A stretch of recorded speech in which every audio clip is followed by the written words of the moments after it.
All right, guys, welcome back to the stream. Welcome back to Press X Podcast. Welcome if you are new here. Thank you guys so much for joining me today and waiting patiently for the intro to finish up.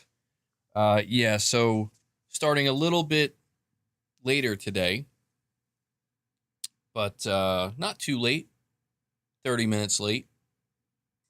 That's okay. It's okay. Shout out to Forza. Rip Destiny. Josh Nuggets in the chat. It is him. He is here. We must get this man a membership. Clearly his membership expired. Get this man a membership. Have you seen the Xbox pre-order tweet? No. Did I miss something? That just means you'll have to stream an extra 30 minutes at the end. Oh. You did get one that one time, Josh. You did. That is true. That's very true. We got to make it happen again.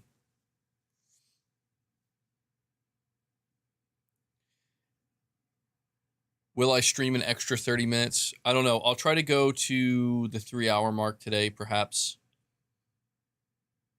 That was good enough for you, Josh?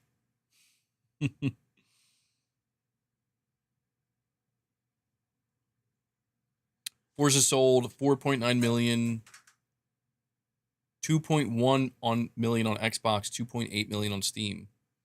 Congrats. Yeah, Forza Horizon's a beast. I mean, I think that's going to easily be a 10 million seller. But no, I didn't see the Xbox tweet. I'm not sure. Oh, if you're talking about Fable, yeah, I did see that. If that's what you're talking about, I did see that. But yeah, guys, we have some topics we're going to be talking about today. We have a very interesting GTA 6 rumor that I want to discuss with you guys. The timing is interesting. The timing is interesting. And I'm going to tell you why I believe it. Okay? I'm going to tell you why I believe this rumor.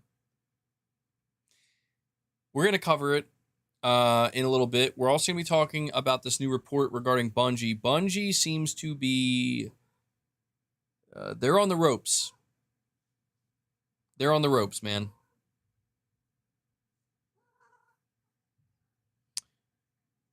Sorry. This cat's running around. We're going to talk about that. We're going to talk about, is Microsoft getting serious? Is Microsoft getting serious? Don't fall into the GTA 6 cope. No, see, the difference between me and I think a lot of other people is I don't care when we see GTA 6. Like, I'm excited for it, but we could see it tomorrow. We could see it 3 months from now. I don't care. As long as it's releasing when they say it releases. The only time I would get a little bit upset is if it got delayed again, where it's like, come on.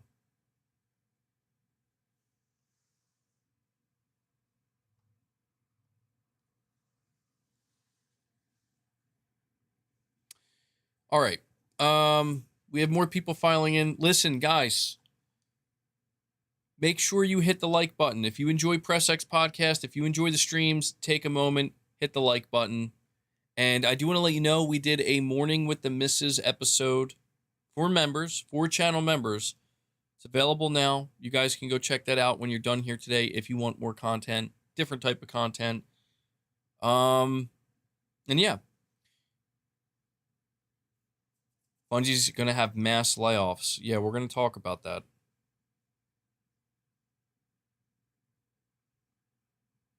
All right.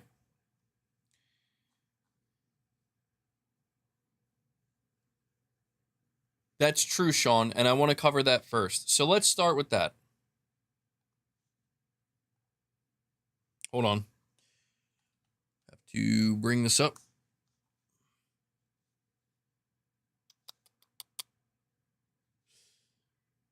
Yeah, so Take-Two Interactive held their earnings call yesterday.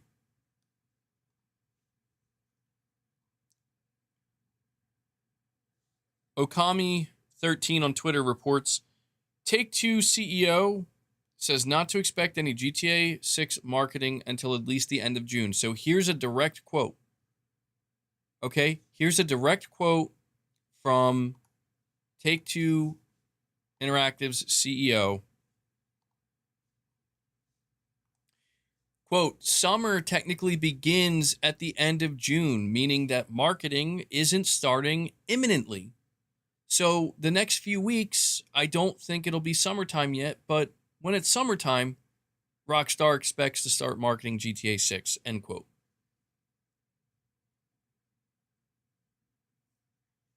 So that's what he had to say about the marketing of GTA 6. And you can't make this up.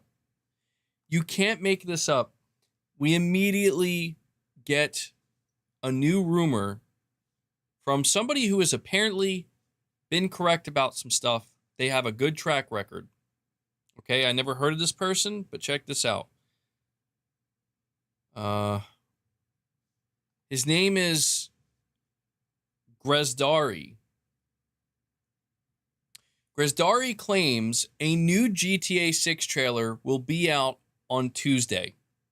Now, mind you, for those who don't know, Tuesday is the day that GTA 6 was originally supposed to launch.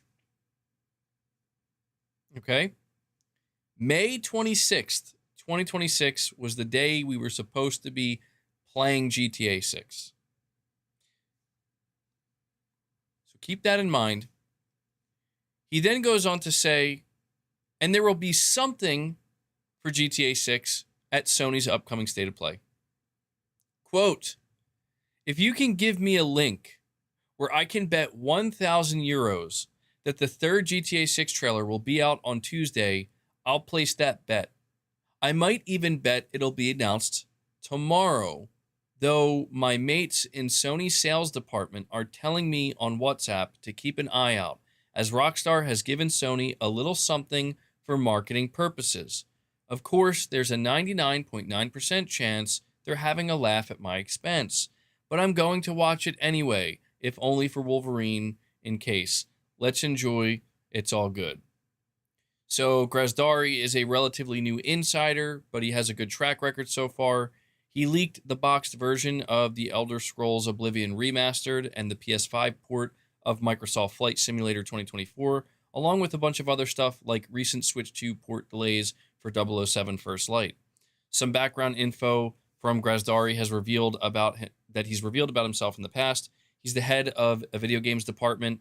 He's in charge of purchasing stock for the company. He's right at the forefront. That's why he often gets things early, and he shares them with his friends from local gaming websites. This is also the same individual, and he was seemingly the only person that debunked the Best Buy pre-orders happening on Monday. So he pretty much came out and said, yeah, that's not real and that's not happening. And nobody believed him because people were like, what are you talking about? It's from Best Buy themselves. You know, are you saying this email is fake? Are you saying this is wrong? And he said, yes, it's not happening. And then there's one final piece to this. To everybody claiming that Take-Two Interactive's CEO announced marketing would start in the summer, that's corpo speak. Marketing likely refers to paid advertising, TV, sports, billboards, online ads, outsourced CGI/live action trailers, etc. In-house produced trailers do not fall under marketing. We already got trailer 1 and trailer 2, but apparently Take-Two hasn't started marketing. Think about it. Edit number 3, Kirikasis, a reliable leaker on Grezdari's comments, quote, my spider sense tells me this is true. I'm not confirming anything with my post. I simply consider him a very reliable source.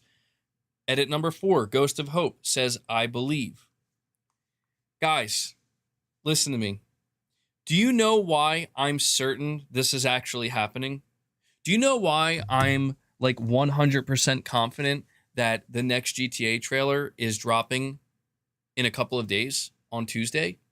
I'm going to tell you why. It's because everybody's broken. It's because everybody's given up. Like, if you look around, Everybody is like, I'm done. I'm out. I've been bamboozled like 15 times. I don't care no more. I'm out. And that's precisely the moment it drops. Once the most hardcore believers decide, I've had enough, that's how you know, oh yeah, shit just got real.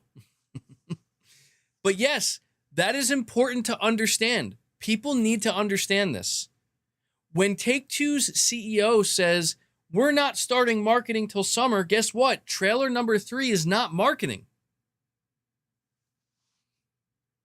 Trailer number 3 is not marketing, people.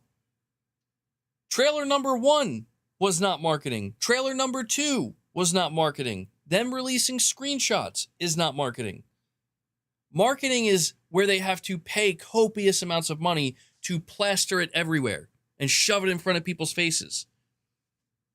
You know? Advertising.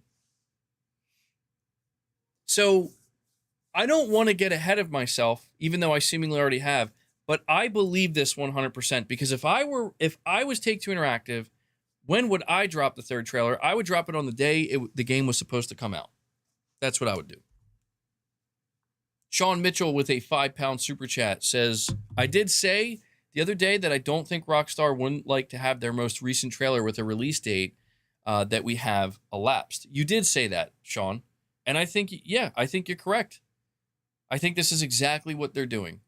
And I also want to point out that the person who's saying this has a very, very, very good track record. I'm going to be honest, guys. Like, all the people that are giving up, they just got bamboozled by the Best Buy emails. Who could have known those were fake? I don't blame anybody for falling for that. I think this is the time to believe. I do. I think this is the time.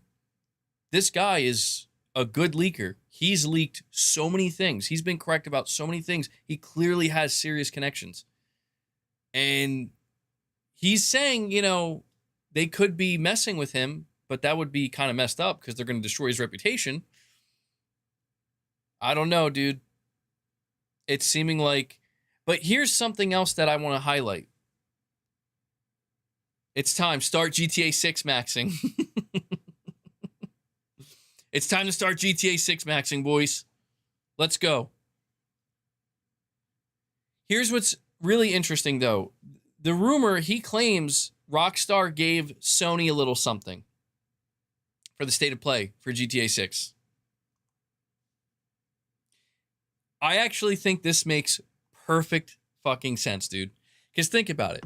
When we would say, will GTA 6 show up at a state of play? The immediate answer is absolutely not. Are you kidding me? You think they're going to drop trailer 3 at state of play? Why would they do that? However, would they drop a trailer on their own volition, get all the attention themselves, and then give a little something to their biggest partner, that being PlayStation, for their massive state of play that's coming up? It makes too much sense. I'm going to be honest. It just simply makes too much sense. How could they not do it this way? So I'm prepared. Like, I think what they're going to do for Grand Theft Auto 6 at the state of play is I think they're going to announce a limited edition DualSense and the bundles for this holiday. I think that's what they're going to do. And I think, I believe trailer number 3 is coming this Tuesday. People are they're like, no, you idiot, you fool, you dumbass. And that's how I know it's happening. People are legitimately angry. People are legitimately disgusted. People want to hate the idea of trailer number 3. I'm sucking in that insane hopium. I'm sucking in lethal amounts of opium.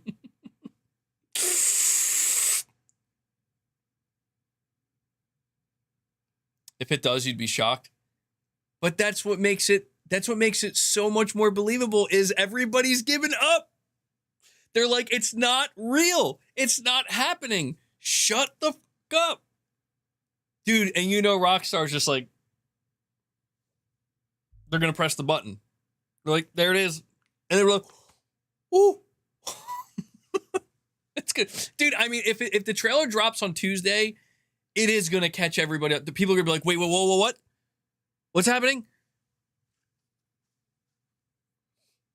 The only thing the PC boys are getting day and date are driver problems and verifying file integrity issues.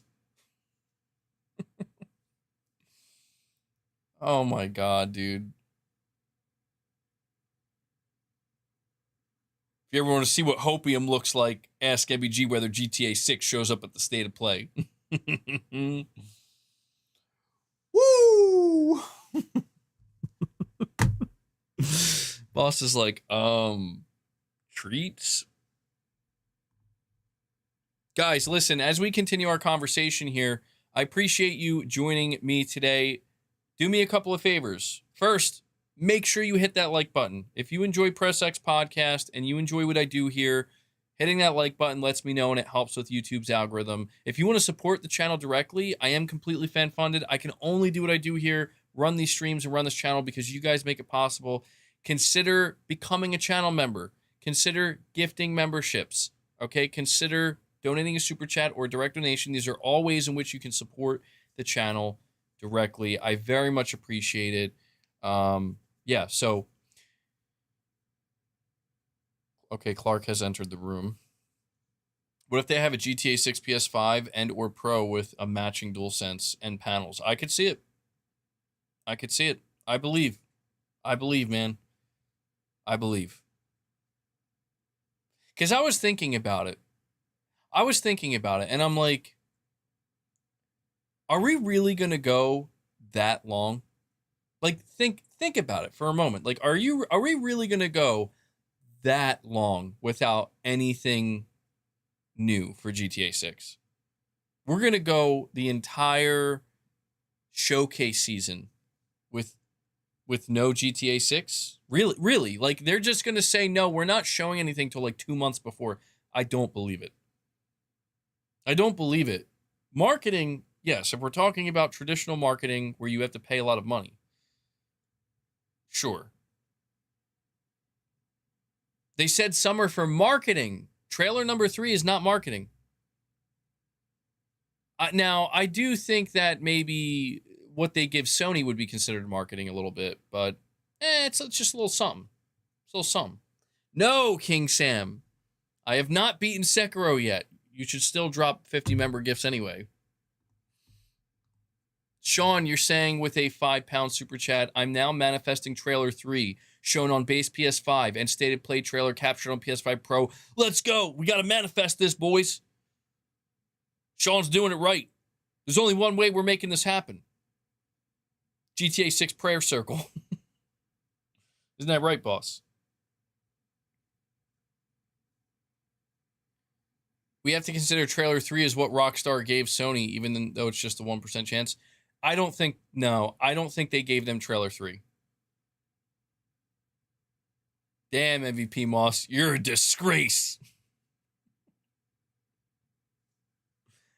Gaming Survivor's playing it, though. 60 FPS trailer. Ooh. Is that what we're thinking? Rich Rod says, hello, nation, and other half of the nation that turned their back on me.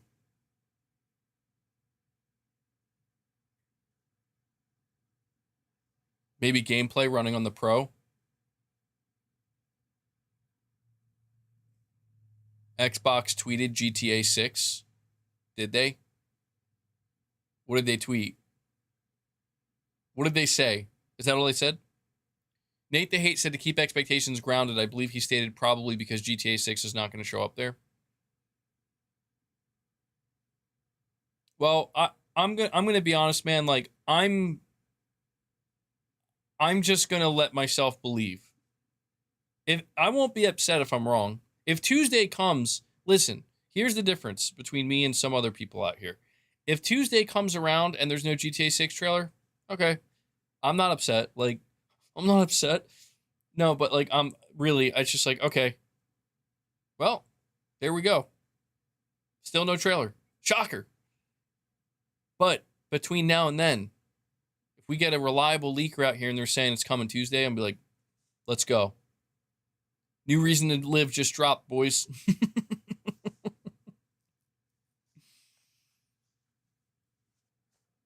Rich Rod says, I feel like a villain. I'm a friend, yet also an enemy to the MBG Nation now.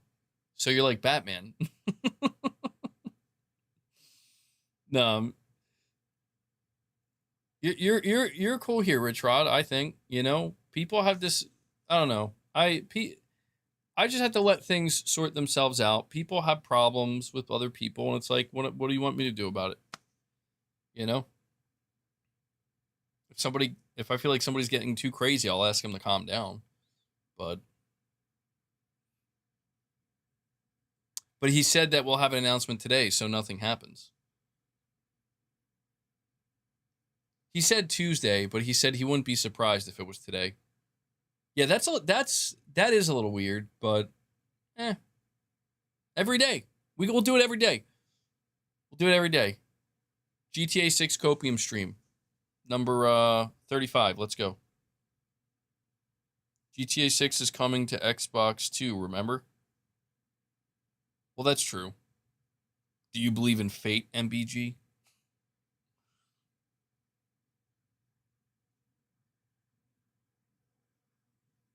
He's the anti-hero. Well, yeah, no, GTA 6 is not a PlayStation exclusive. It's not a PlayStation exclusive. GTA 6 trailer just dropped at 12:57 p.m. Mockwee Ninja says, I'll be playing Lego Batman and 007 while I wait for GTA 6 trailer. I'll be fine. I mean, yeah, there's plenty to play while we wait. Asha's going to come out with a GTA 6 tattoo like Peter Moore did for GTA 4. That would be so amazing. Get that clown wig ready. It's always ready. It's always ready. It's always there just waiting under the hat. Well, I mean, I know I'm getting a little bit silly with it. But I don't know. I guess to me it does make a lot of sense. I do believe it. I think there's something else we want to pay attention to. He's beginning to believe. There's something else we want to pay attention to, and I think it's the fact that if you look at the way Sony is approaching the state of play, there are a few things that are kind of abnormal about it. Not only are they announcing it 2 weeks ahead of time, which is very strange. Like, take it from me. I've been following every state of play since they were created. I have never once seen Sony announce a state of play nearly 2 weeks in advance. The most we've ever gotten is like 5 days. They announced it like 13 days ahead of time. That's unheard of. So this is unprecedented. And on top of that, they announced they're going to be doing, a partnership with Alamo Drafthouse Theaters for fans to watch, and they're actually inviting press out and content creators to actually watch the show and report on it. And it's when I see that. And I hear that, like, that's a fact. Like, those are the facts of the upcoming state of play. And then there's this rumor that, yeah, Rockstar gave Sony a little something.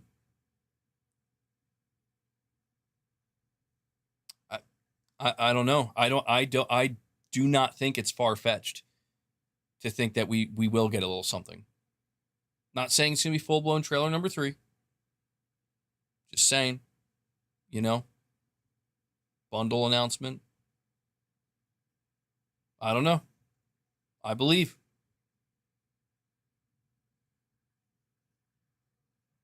They announced it that early because they're also showing it in theaters. I don't think that's why they announced it that early. Because the tickets are free. And the tickets sold out within minutes.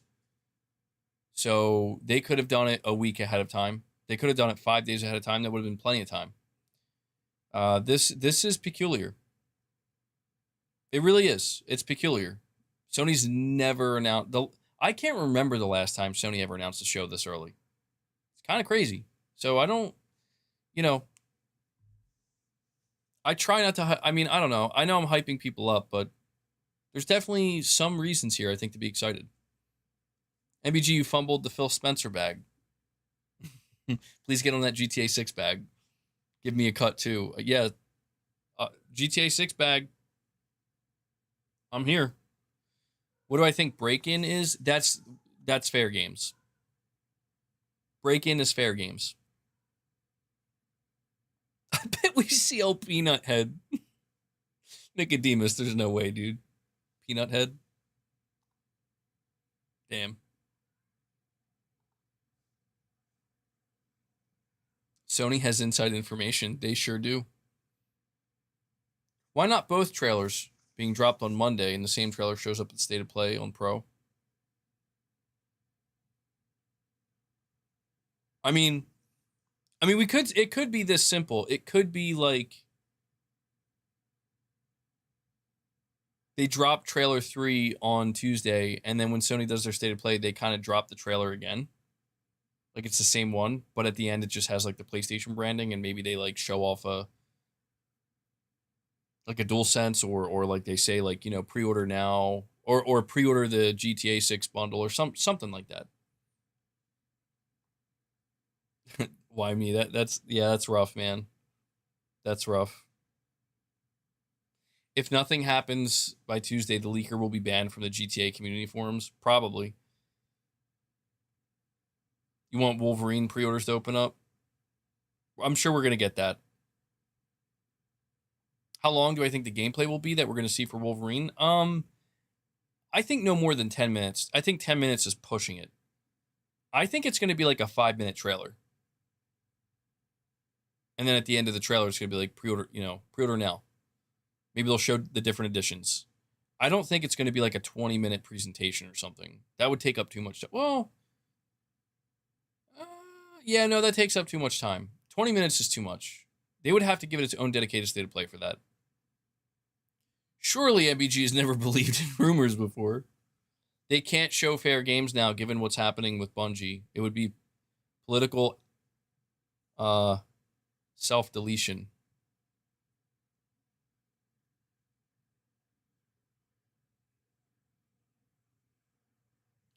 Rich Rod, see, why are you saying that? We have to go after people in here, not just the intruders. What?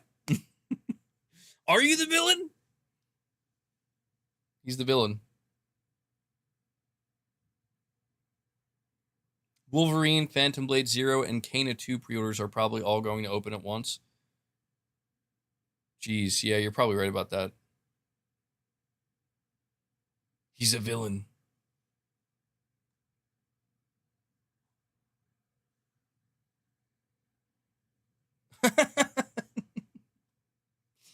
Nicodemus, no. Oh my God, bro.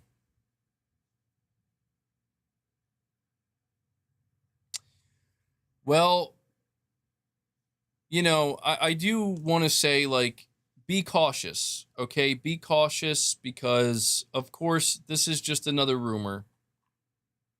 This person is reliable. They've been correct about numerous things.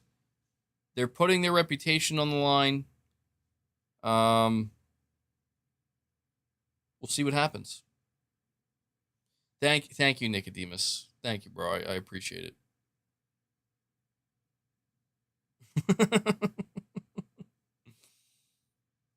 Remember that one time he insulted me for playing on PC? It was only one time. First time? I'm gonna mail him some roids. They got me on the roids, bro. They got me juiced up. I'm ready. Oh, I got my roids ready. If I need them for the week of the State of Play, I got my roids. I'm not even kidding. Legally. Okay? Prescription.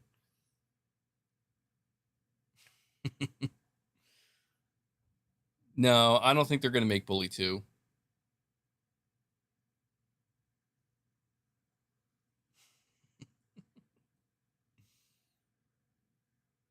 We need to start investigating everybody. We need to become a police state, a police channel. Where are your papers? TRT supplement. Did I like the pineapple juice? It was okay. It was okay. Pineapple's pretty good.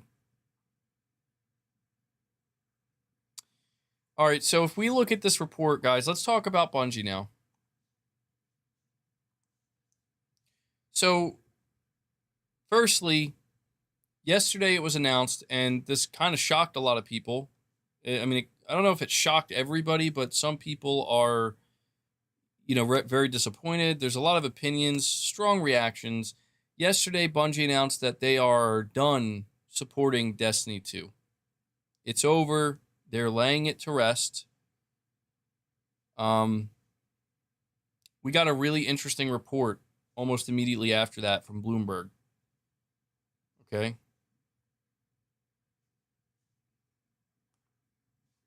I'm going to read it. Well, I think the report is paywalled, but WCCF Tech reported on it. So it says, following the shocking news that Bungie is ending any further development for Destiny 2, Bloomberg reports that the studio is about to suffer a significant round of layoffs. That's because there is currently no new game project to reassign those employees to. And even Destiny 3 is not in active production. That refutes rumors that were shared in late 2025 by Bungie leakers who would claim that the next installment in the franchise was already in early development. It is sad news for the millions of players who are fond of the sci-fi universe created by the studio, though this is not the end. Bungie does plan to pitch new games, including the Destiny IP. Even the official news mentioned they would start incubating projects, but there's no guarantee any of them will ever be released, especially in the challenging economic environment. It doesn't help that the costs of running the studio is expensive. The expenses in Bellevue are quite high. While these new pitches move forward, the studio will be hard at work at improving and expanding Marathon. So basically, I put out a tweet yesterday that summarizes it. So, sorry, I don't know what the hell the cat's doing up there. So the Bloomberg report, this is what it states. There is going to be mass layoffs at Bungie. There is no Destiny 3. Bungie is doubling down on Marathon, and they are going to be prototyping new ideas.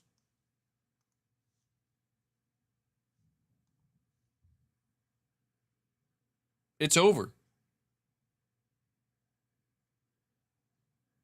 I don't know. I think I'm not trying to jump the gun, but I'm like,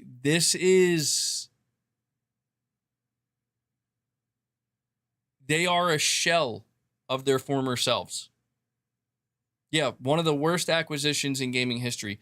The fact that they're like, we're going to double down on Marathon.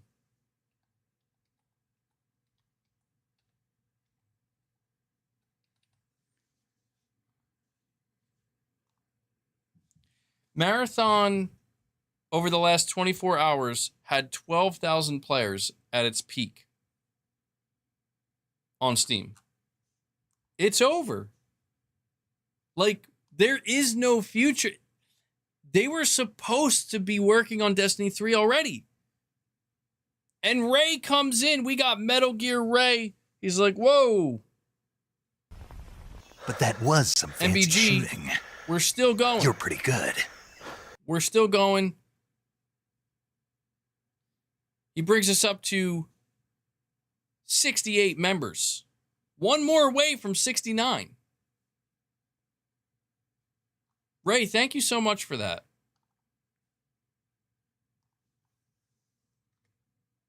Only need one more for 69. Guys, we got to get to 200. What are we doing? What are we doing?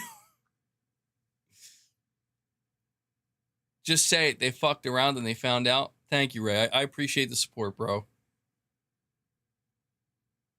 I've never seen anybody hate anyone as much as he hates Bungie. The thing is, I don't even hate them. It's just like, I just pity them, dude. I just feel bad for them because it's like, how? Like, how do you fuck up this badly? And I look at Sony and I'm like, why? Why are you, why? Someone dropped 250s for science. Makwi Ninja with a $2 super chat says, Bungie is dead. It's over. Marathon will die soon. Marathon is going to die soon. What's the member goal for? Well, it's just to try to close out the week strong. I basically, at this point, I just put the member goal this high because we started it yesterday and I don't want to just erase it since it's Friday. I'm basically just trying to make up for lost time. I wasn't able to stream as much this month because of my injury. Chill, bro. So I'm just trying to make up for lost time. If we don't hit it, we don't hit it, you know? But it's just something to aim for if you guys want to. I appreciate all the support I get. You know, anybody who can drop anything, it all contributes, and I appreciate it. Sony should just dump Bungie on Tencent or Savvy Games Group. They should. Feed boss. We hit 75 members, I'll feed the beast. Because we hit the 25 yesterday, and I gave a bunch of treats. We'll make it 75 today. Which we're actually pretty damn close. Take back what you said about Bungie. They should make a kill zone. Or about them making a kill zone. Well, listen, man. The problem with the Bungie situation is that there doesn't seem to be a viable path forward. I think that their time is up. I don't want to say that there's no chance at all they could make a comeback, but it's like you put everything in Marathon. You struggled to keep Destiny 2 at a peak, and that fell off. You decided to put everything in the Marathon, and Marathon is not going anywhere. It's just not, dude. And so now it's like, so you guys are working on Destiny 3, right? And they're like, no. It's like, what? What do you mean? Like, what is Sony doing with them, dude? This is nuts. You know how fucking expensive it is to keep this studio running? It's crazy to me. It's crazy. Boss, why do you look like you're going to fight me, dude? Don't hurt me. Rich Rod says, Ray gave 5 equals me and Gaming Survivor get temporary mod chip to delete Soy Boys. Who you deleting, Rich Rod? Who you deleting?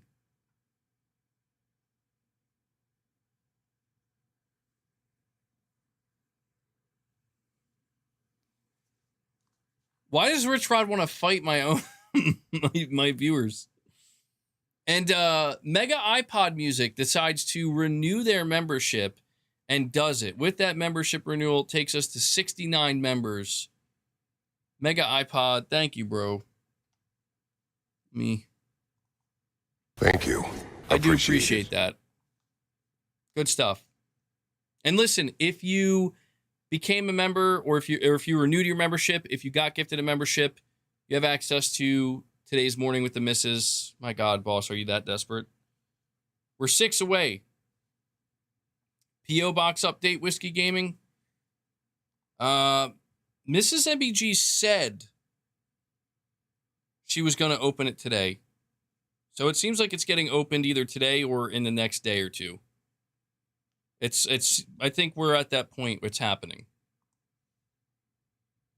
So I can't give you the address yet, but I might have it by the end of today. So maybe if you want, come check back on Sunday again. Sunday or Monday, sometime next week. Or stick around. Whatever you want to do. I never broke the law. I am the law. Calm down, Sly.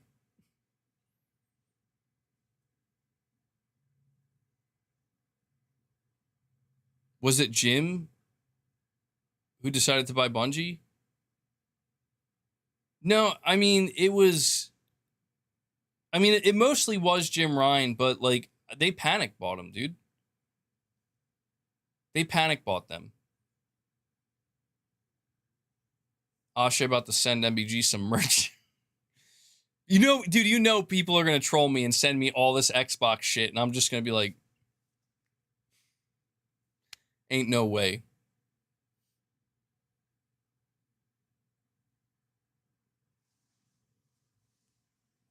MBG, you're saying MBG Nation has gone woke? Bro. Look at Boss's ears. Boss, your ears feel really nice. I'm not going to lie. They're very velvety. We haven't gone woke.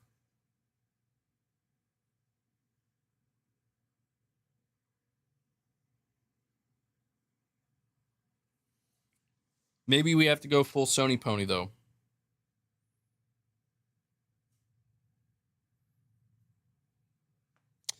Mega iPod Music, a member for 7 months, says, do you think Xbox is really going back to exclusives? I don't. Unless they're willing to truly operate at a loss again, I don't think they are. I don't believe it. Yo, Matato, he's like, I see Rich Rod the chat. I'm dropping it.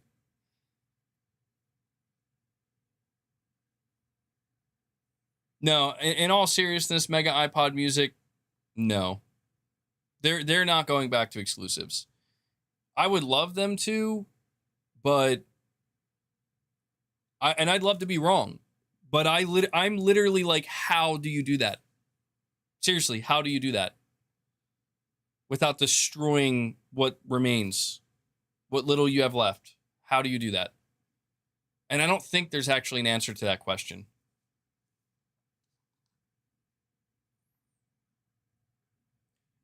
Matato, thank you for the super chat, buddy. You're saying if GTA 6 ends up appearing at the next State of Play, it would be such a historic moment that there honestly wouldn't be anything Microsoft could do now or in the foreseeable future to match a State of Play with that level of impact and attention. At least not until the next GTA comes around. It would become an eternal trophy for Sony. The eternal trophy. The eternal trophy. See, Rich, this is your problem, bro. Like, Matato's on your fucking side.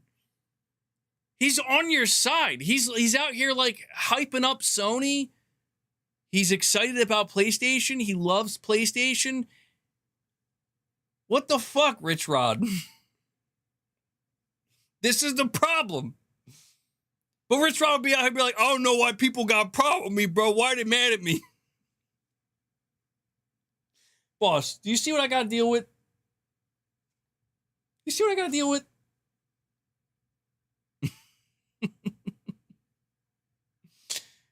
But you're saying Matato is part of the reason I got exiled, and I know his name isn't Matato, bro. But that's just what it is. But yeah, but because you were wrong. He cleared his name, dude. He went out of his way to clear his name, and it's like, bro, you look like an asshole. But maybe not an asshole, but like, he's good, man. He's good.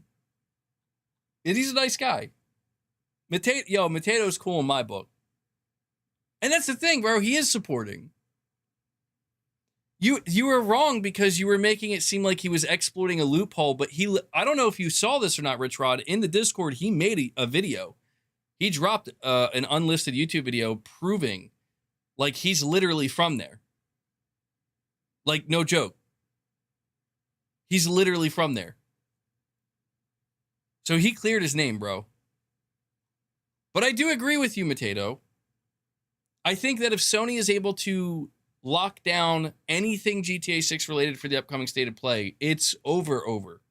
Like, I'm not saying Xbox's showcase won't be good or won't be exciting to watch, but it's like, I mean, honestly, if Sony got something GTA 6 related, Jeff Keighley's going to be punching air. Asha Sharma's going to be punching air because it's like, it is over. Because it's not like it's just going to be GTA 6. It'll be GTA 6 and the other titles that Sony has ready to show. You know? Well, hey, Rich Rod, do keep in mind, bro. Do keep this in mind too. Just because I mean, this is important for people to know. And that's fine. But it is worth noting, like when you would do the direct donations, you get extra characters for the direct donations as well. It's not as much. It's not the equivalent of like a red super chat, but you do get extra characters as well, even with like a $2 chat. So, you know, I try to make it so that there are some options for people here, you know.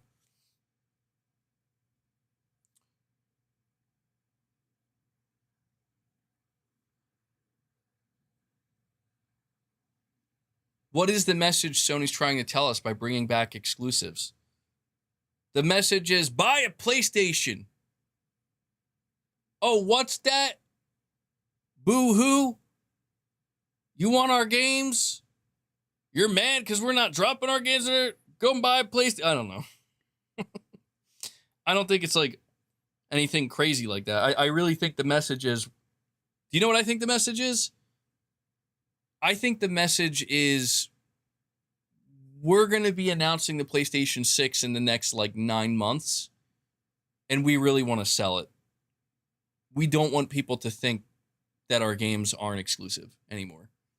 I think that's the message, truthfully.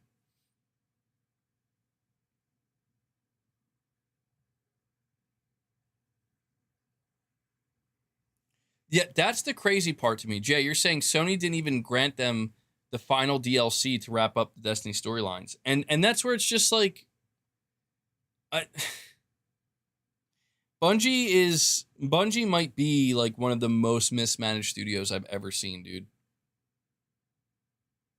Like, they really might be, where it's like, I don't know how you drop the ball this bad. It's crazy. The message is buy PlayStation or consider our competitor next playground. Savage. Josh, that's pretty serious, man. Yeah, I'm sorry to hear that. The message is if it's too expensive, use Klarna.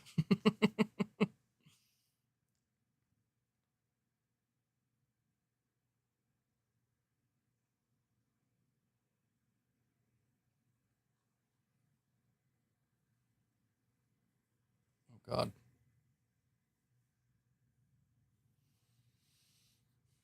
Yeah. So layoffs are apparently going to be hitting Bungie, and I mean, are we surprised? My question is how many people are going to be laid off? Because if I'm not mistaken, I think there's over 800 developers at Bungie, which is fucking mind-boggling. That's mind-boggling. Apparently, there's over 800 developers. Dude, I wouldn't be surprised if you see hundreds gone. Hundreds. All right, Gaming Survivor. Be careful out there, bro.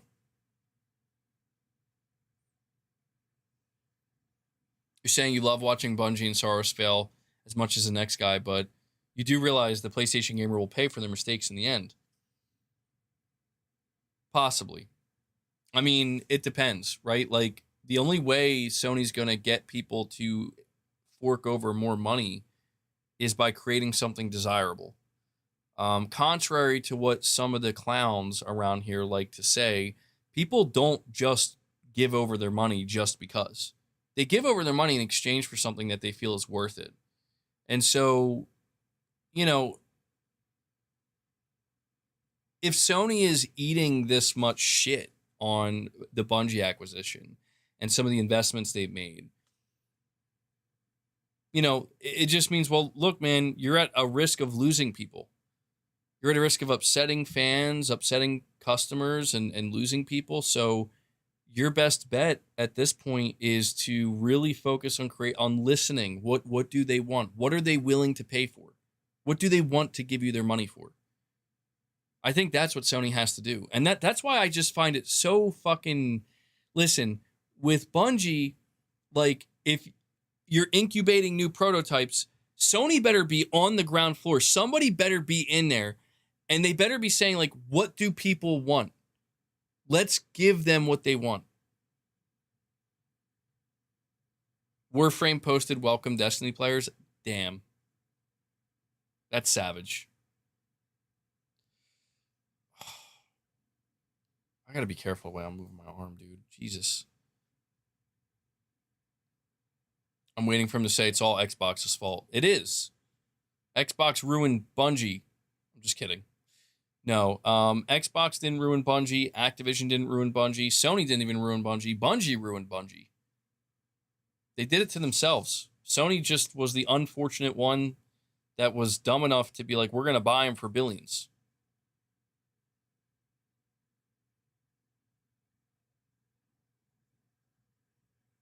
I mean, I want to believe Bungie can do something great again, but it's just, it feels so hard to feel that way.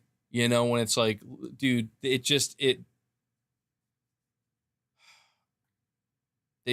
fallen so far, man. Makwi Ninja with a $5 super chat says, think Bungie will keep around 50 to 80 devs to keep Marathon going for a little while and then just absorb them by the end of the year.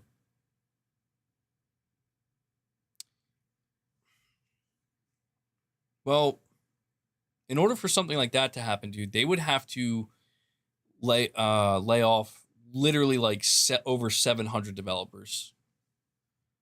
Could I see Sony doing something like that? Yeah, but here's what I think is going to happen. I think they're going to let them support the the remainder of Marathon. But I really think what's going to happen is this new incubation period, this time they're taking to prototype new games, they're going to get something greenlit, and I think they're going to have really, really strict milestones. Where, like, if you guys can't hit those milestones, like, rapidly and consistently, it's execution time. And that's fair.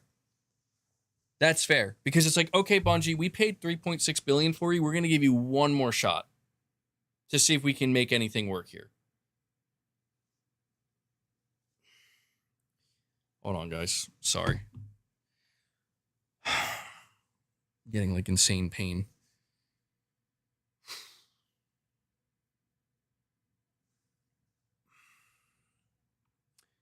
We have Mateto with another super chat. He says, according to current estimates, GTA 6 is expected to sell around 20 million copies on day one alone, let alone within 1 year, or let alone the 1 year with the vast majority of those sales likely happening on PlayStation. With the amount of money Sony will make from all those sales, they'll easily have enough to help fund several AAA projects. Guys, PlayStation isn't going anywhere anytime soon. Well, yeah, man. I mean, that's the thing. Bungie, even though Bungie's been a kind of thorn in their side, what you're saying here is true. And it's something that, I don't know, man. I just try to, like, remind people with, does it sound like fanboyish? Sure, but at this point, who cares? It's just the fucking truth. It's like, do people understand? Like, do people understand the level of success that the PlayStation 5 generation is going to discover because of something like GTA 6? I think, like, Mateto, you understand it. I think a lot of you guys here understand it. But there are just people where they talk, like, it's okay to focus on the bad things when you're trying to highlight those things, like what's going on with Bungie, maybe something like Fair Games, the Horizon Hunters Gathering. But when it comes to things that are going to be good and things that are actually going to significantly, I don't even want to say enhance, like, what's the word I'm looking for? Bolster. That's the word. Significantly bolster PlayStation's ability, like you said here, Mateto, to actually output games, to take a certain amount of profits and reinvest them in smarter, better ways after learning from some of the mistakes they made. A game like GTA 6 and the amount of money that's going to rake in for Sony is very helpful for that. It helps offset the mistakes, but it also does mean that, you'll be able to make some better investments now. It's crazy, man. It's crazy how much money Sony's going to make from GTA. Not that I care. It's not my money, but when we talk about investment into new games and studios and just trying to like create new stuff, to help get to a better place. Yeah. GTA 6 absolutely plays a role in that.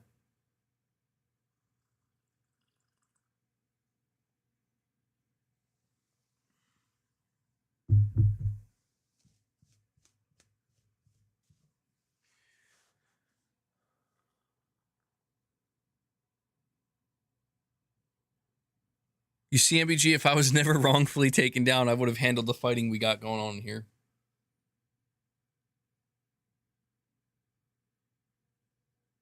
I mean, I've given up on the infighting. I've given up on the infighting,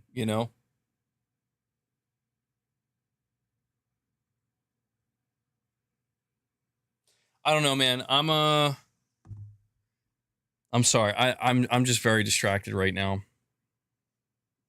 I'm just getting pain in my arm. I'm sorry. Fuck. Sometimes I just get this pain that comes in waves, and it's really bad. It's really bad. Let me tell you, man, nerve pain is something else. Boss, I tried telling guys, we got to get to 75 members. All right. I tried telling them, boss. I lowered the bar today. We hit 75 members. Feed the beast. He's like, yeah. Yeah. I was a mod of peace. Bro needs a good back rub. Pause. The Destiny killer may end up being Bungie themselves. I mean, look, man, I have to say, I am genuinely surprised that they're not doing Destiny 3. How much better would you say the pain is from its original state? I mean, it's better compared to where it was, like, I don't know. It's very strange. Like 4 weeks ago, I was in constant pain. Like there were some days where I was like, I don't know what to do because I'm in that much pain. Like right now, the pain is still constant, but it's this deep gnawing, aching in my arm. And for most of the time I can tolerate it, but then just occasionally there's like these waves of like, oh God, like, okay, that hurts. And then it subsides. But then when at night, the pain is in my arm, I wake up, it's in my back. I don't know, man. Pain management, it's a real thing. It's tough.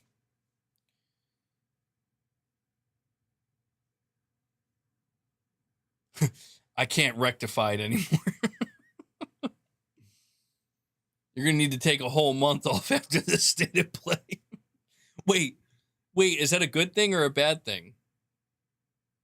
A whole month? A whole month because it's that bad?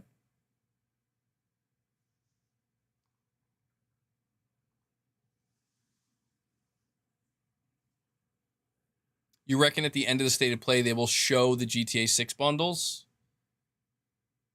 Oh, it's going to be that good. Oh yeah, we could do that. We'll try to raise. You know what? Between June 1st and June 7th, we're going to be streaming the State of Play. We're going to be streaming Summer Game Fest. We're going to be streaming the Xbox Showcase. I'm going to create a goal for Super Chats and memberships where we have to hit both of these goals by the end of Sunday evening. And if we hit that goal, it's like, okay, I'm secured for the month. I'm taking the next 3 weeks off. I'm going on a 3-week vacation to rest my body, bro. We could do that. I don't know if it would work. I don't know that I'd be able to make that work. That'd be crazy though. That would be nice. Cause I don't know. I don't know what's going to happen. I would prefer something like that than that have no choice but to take off.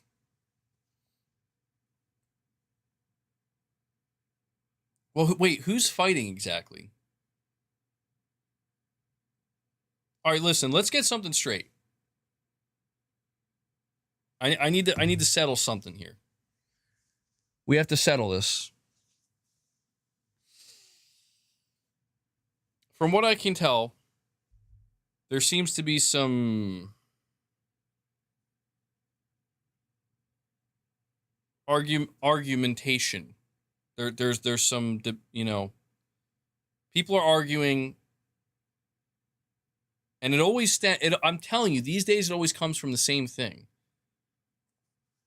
It's PC versus console, PC versus PlayStation.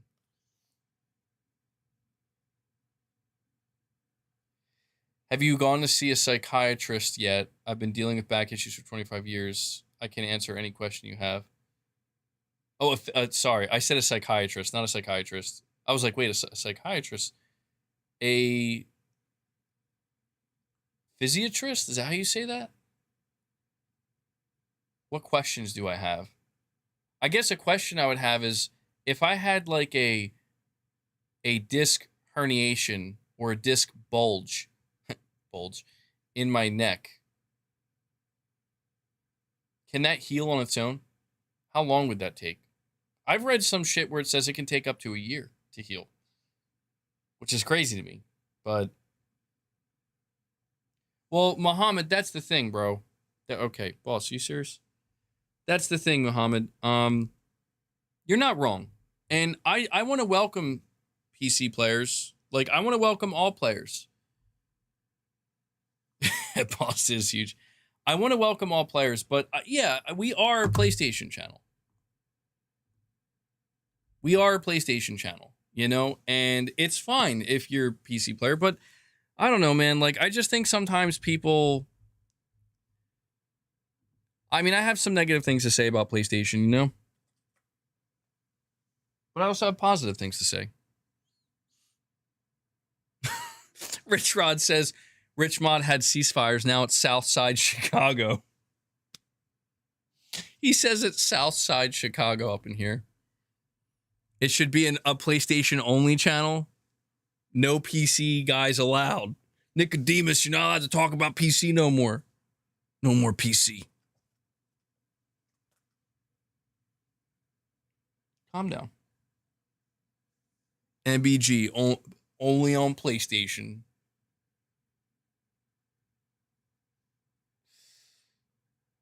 Damn. Nicodemus says, I tune in to see John, not the console peasants.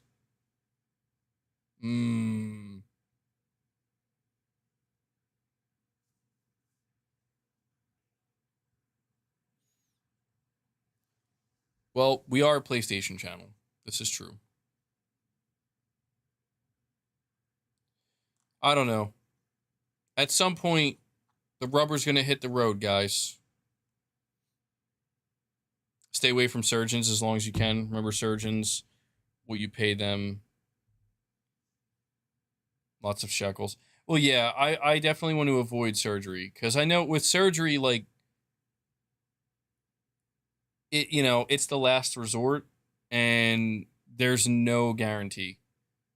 And everybody's body responds differently to surgery. So I definitely want to avoid surgery at all costs.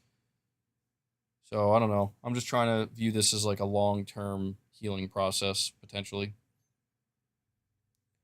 To be fair, I was here when you were an Xbox channel. That's true. We still got some of those Xbox lingering. Well, I mean, listen, eventually the rubber's going to hit the road, guys. All right. The rubber's eventually going to hit the road. And I do think that there could be more competition between Sony and Microsoft in a more significant way. Maybe even more competition between Sony and PC.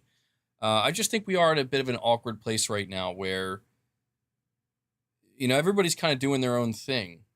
but we're still observing it from a more competitive angle when I'm not sure that hyper competition exists at the moment.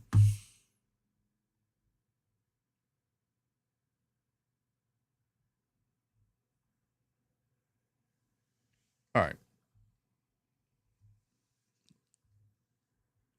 Boss is he's getting a little too. Come on. Come on, man.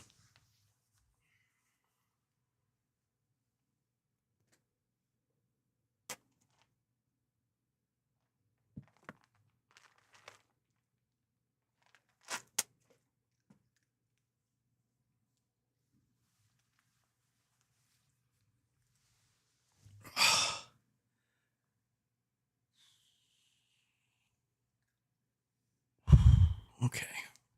Yeah, I gave him. Look, I tried to get us to 75, but he's getting too antsy. So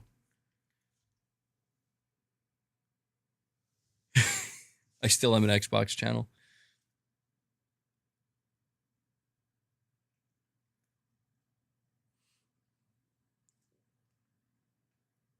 Just look into what I said and do some research on what they do, and if you want to try it.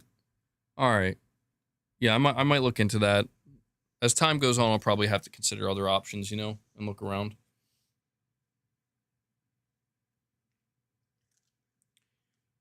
All right.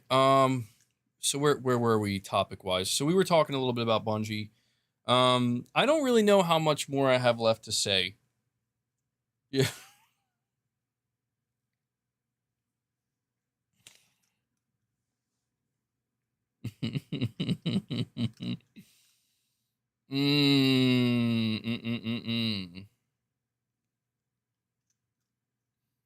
I don't know how much more I have left to say about Bungie, to be honest. Like, I think if Sony wants to give them one more chance, try to come up with a new game idea, something that sounds good, maybe a new IP, give them a chance to get it off the ground, hit some milestones, sure. I would do the same thing if I was Sony. If I made that big of an investment and all I got was Marathon, I'd say, you guys got to give me something better than that. Do you think you can do that? And if they say, yes, we think we can do that, please don't. There's no way you just threw up and you're going to eat your throw up.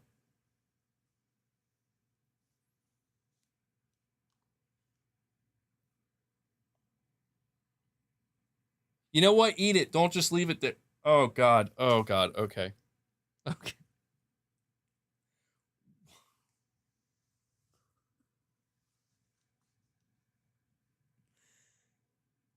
Um,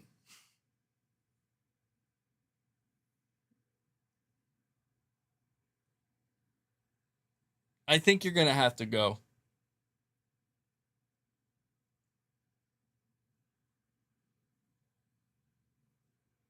Yeah. Thank you.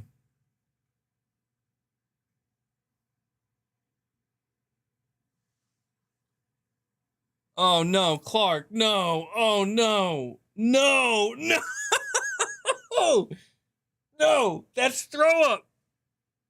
Don't eat that. That's throw. Oh, my God. Oh, my God. Oh, my God. Okay.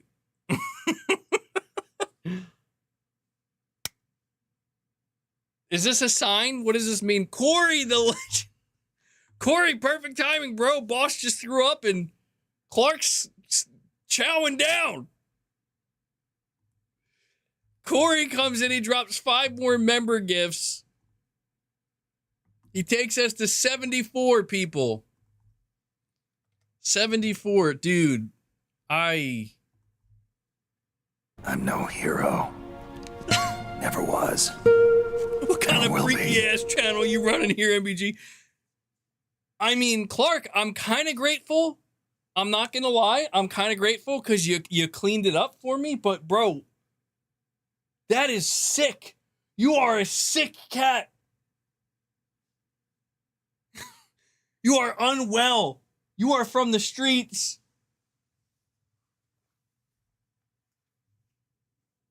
No, come here. Come here. Come here. You can't just eat throw up and walk away and be like, delicious. Eat some treats. Eat some treats. Come on.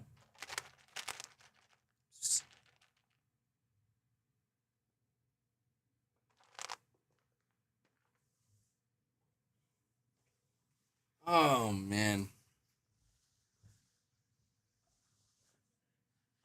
MEG, thanks for the visual as I eat my lunch. You're welcome, Capono.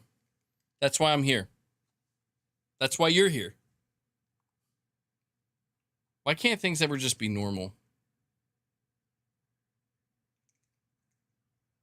An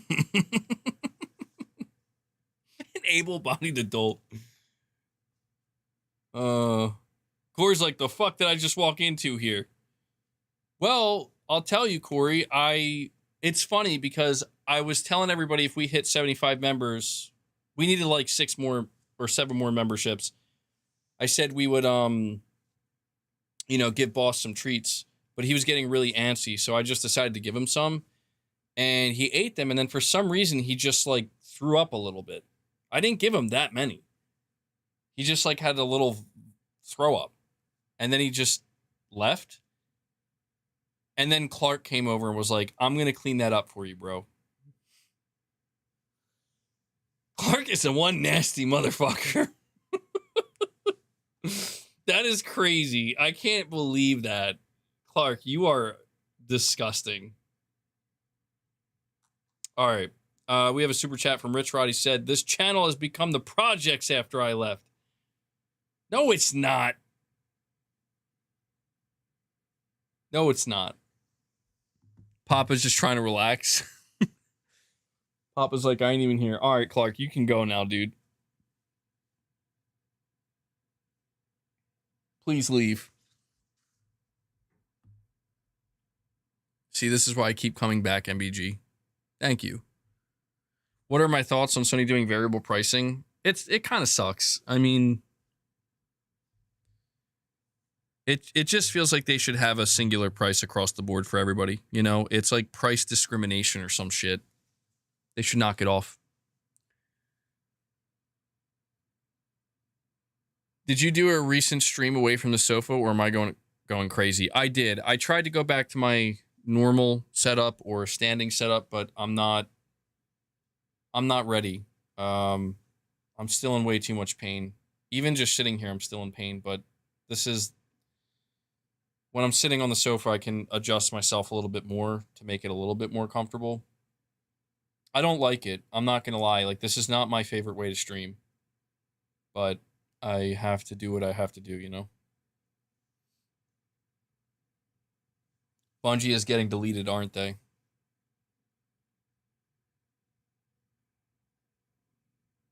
Not yet. I mean, a portion of Bungie is, yeah. There's a portion of Bungie that's absolutely getting laid off, and it's not going to be pretty. I think it's going to be a lot of people. But will Bungie as a whole get dissolved? They could. I'll tell you what, if they struggle to come up with new game ideas, if they build prototypes that don't get greenlit and they flounder long enough, they'll get shut down, just like any other studio. They don't get special. I think they get another chance due to the level of investment that Sony made, but I don't think they get special treatment. I mean, just look at what's going on with Marathon, dude. I don't even think Marathon is a bad game, but it's like, this isn't what Sony paid for. You know it. They know it. This isn't necessarily even what people wanted from you, Bungie. The fact that they're not doing Destiny 3 that's crazy to me. I don't know. Like, I'm kind of shocked by that, where it's like, what do you mean? Like, that seems like the only viable win for you. Geez, you're saying Bungie won't get shut down. They'll be yeah, that's true. That's a more likely outcome. Hopefully they can find a buyer. They'll sell them. Corey, you're saying the stated play rumor. We hit that point yet. I did cover that, but I'll reiterate what the rumor is. We have some people in here that were not here earlier, so I'm gonna read what Buttery Cheeks has to say, and then I'll state what this rumor is again. Buttery Cheeks says, MBG is a Halo/Destiny fan. I despise everything about Marathon, from its art style to the genre, and watch its Steam charts with a smile. Really? Interesting. I mean, I put a good chunk of hours into Marathon, and I don't think it's a bad video game, but it does feel, I don't know. It doesn't have much there for me. There's not much substance. It doesn't make me feel very good a lot of times. The art style's fine. Like, I don't have that much of a problem with it, but that's interesting to hear from you, Buttery Cheeks, as a Halo/Destiny fan. I mean, I guess that makes sense. The art style and everything about Marathon is so vastly different from Halo and Destiny. But Buttery Cheeks, thank you for the super chat, man.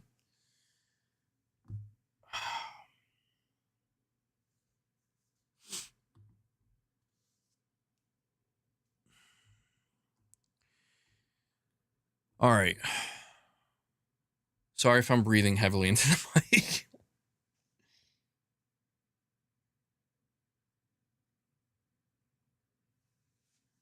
Feels like my arm is ripping from my body. All right, so where is it? I'll cover this a second time just for people who may have missed it. The state of play rumor. I'm going to read it. Grazdari is an insider. Grazdari claims the new GTA 6 trailer will be out on Tuesday, and there will be something at Sony's upcoming state of play.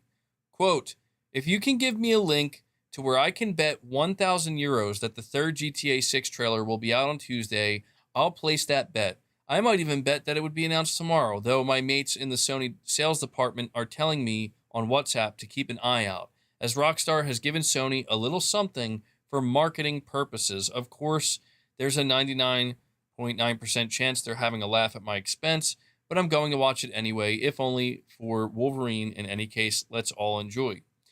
Gazdari is a relatively new insider, but he has a good track record so far. He leaked the boxed version of the Elder Scrolls Oblivion Remastered and a PS5 port of Microsoft Flight Simulator 2024, along with a bunch of other stuff like the recent Switch 2 port delay of 007 First Light. Some background info on Grazdari that he revealed about himself in past comments. Quote, I'm the head of video games department.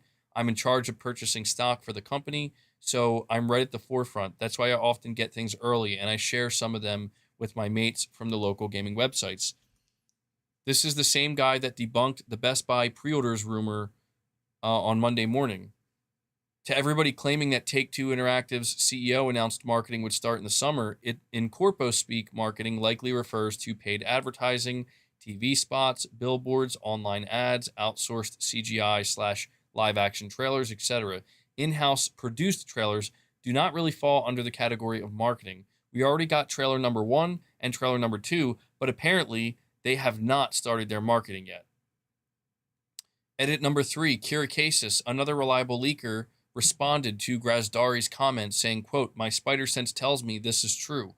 I'm not confirming anything, just simply consider him a very reliable source. The Ghost of Hope, another pretty reliable leaker, says, I believe. So this is where we are. That's the latest batch of rumors, man. And we have 2 super chats. One from Cheese and Chainsaws. He says they won't show anything new at a state of play. It'll be shots from trailer 3 and a bundle reveal. And Gamba cards. Oh, I mean, shark cards for PS5 as in bonus ones. Yes, I agree. When he says a little something for the state of play, that's what I think he's referring to. I think he's referring to not necessarily like gameplay or new footage, but like a 30-second, maybe 1 minute long trailer of shots. Like it could be a mixture of shots maybe they would show a couple of shots in that trailer that we haven't seen yet, just briefly. Nothing major, though. But it'll be here's the GTA 6 bundle, and kind of announcing that they're in partnership, something along those lines, and maybe something with the shark cards. You get bonuses if you play GTA Online. So, to me, what's almost more interesting than that is the fact that he's saying, and we were talking about this earlier, and I believe it, Trailer 3. Trailer 3 is coming, apparently Tuesday. And I tried telling people earlier in the stream, it's worth reiterating, Tuesday marks the date that GTA 6 was originally supposed to release, May 26th. So if they want to be a little bit cheeky with it, that's a great time. Kane Z7 also says, just saw your question on Twitter, MBG. Are we asking pointless questions now? Really? Who's going to win next gen? Please. I don't know, man. I'll be honest with you. I only put that question out. It is a very simple question. And I do ask quite a few questions on my Twitter. It's how I make a few bucks, It's inconsequential. However, the reason why I asked that question today is because I found out my last post that went viral got community noted. Check this out. I think it was like a week ago.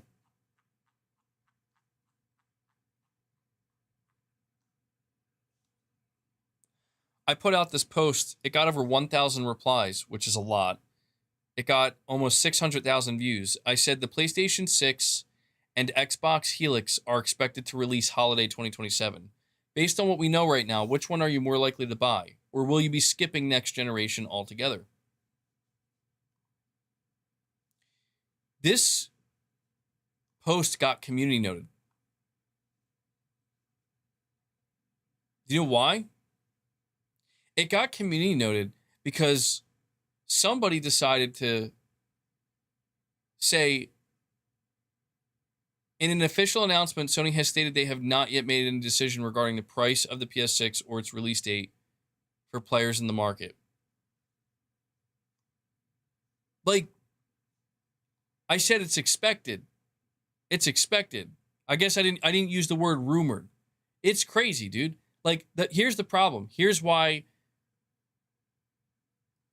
I got frustrated at that, because it's like when you get community noted on Twitter, you don't get paid.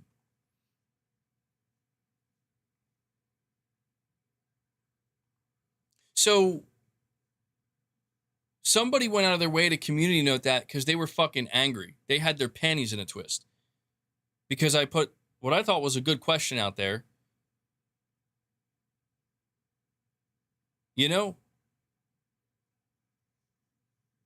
I mean, I get it. Like, I get it. It's like you use the word expected, but like, who the it's just frustrating because somebody purposely went out of their way to make sure, like, I don't want you to get paid for this tweet. Like, fuck you, dude. You fucking nerd. Whoever you are. Like, fuck off. This is the problem with people on the internet in 2026. It's like you have nothing better to do. Really. You can't just let me make my $3 fucking on this post. You got to be that person that's like, well, actually, they said they didn't release the price and the release. Like, what the fuck? Like, shut up. Shut up, you fucking nerd.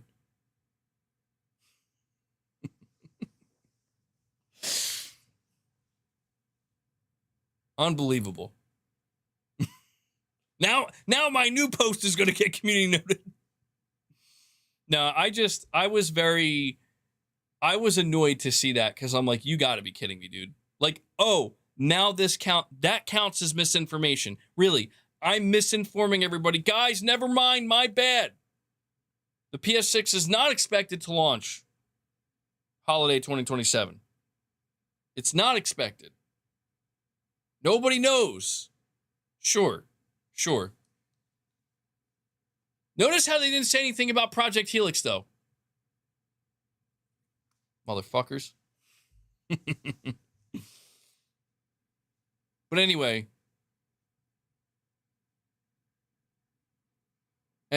I put out that post today because I figure, you know what? There. That's no misinformation there. I'm just asking, yo, who do you think's gonna win next gen? PlayStation or Xbox? Community note that.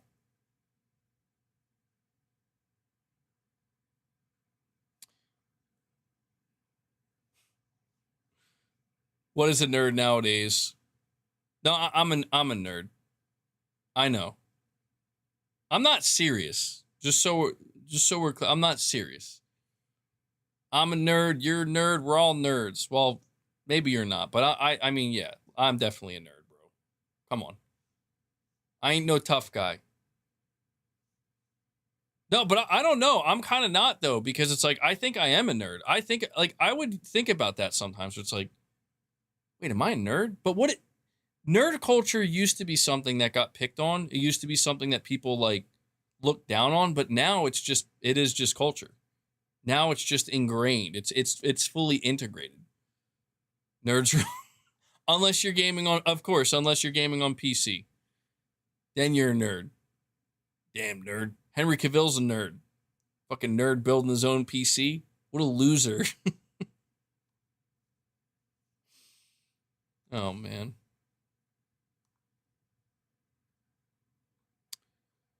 Oh, look at that. 231 replies in 1 hour.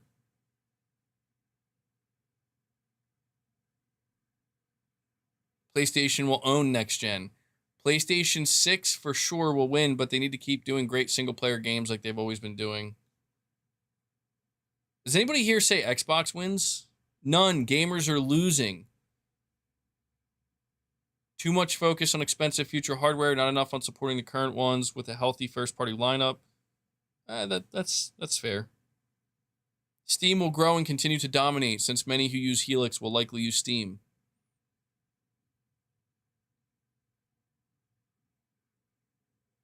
The consumer, me with my PS6, two different companies doing two different things.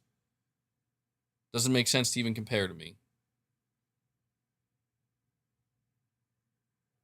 I'm surprised. I'm getting I have to admit, I've gotten way more in. I appreciate this. There's not much toxicity here. Wow, this is monumental. I put out a post that's got over 240 replies, and the vast majority of replies that I just saw were not toxic.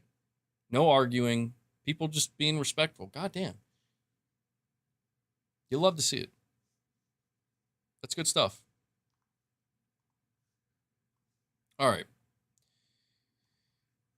I know, right? Decent replies, positive replies.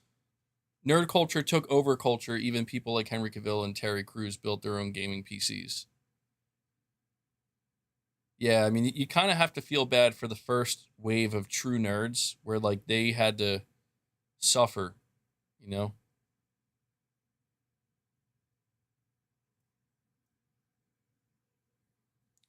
I accept our title.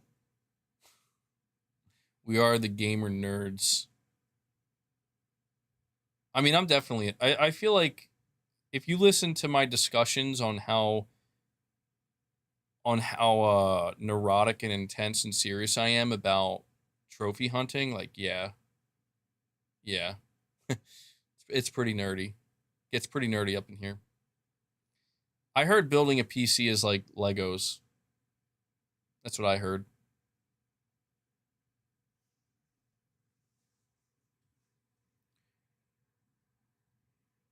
All right, let's move on to the next topic here. Hold on. Next topic. I have a report here from Gaming Bolt. It says Matthew Ball is certainly taking to his new role as Xbox's new CSO and his plans for his self-declared goal to bring the iconic console back to its glory days after a poor response to the Xbox Series X and S is shaping up to be interesting. It involves reviving storied franchises and strengthening the console business. This is what he said during an interview with Bloomberg.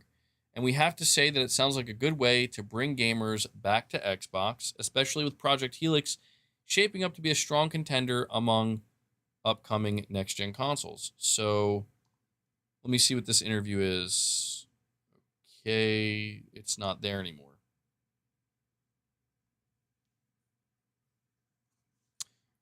Hold on.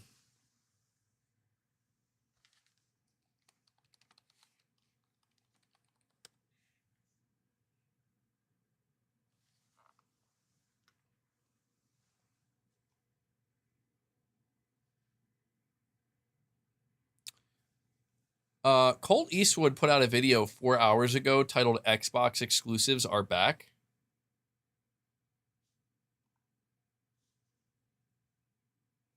Did I miss something?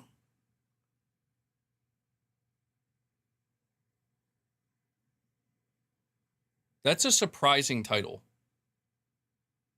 I mean that sincerely because I just saw the official Fable account. They said pre-order Fable. It's launching this year for PlayStation 5. I'm kind of curious. I'm not gonna lie, dude. Oh, he's about to get me with that clickbait, isn't he? I am pretty curious. Like, what do you mean Xbox exclusives are back?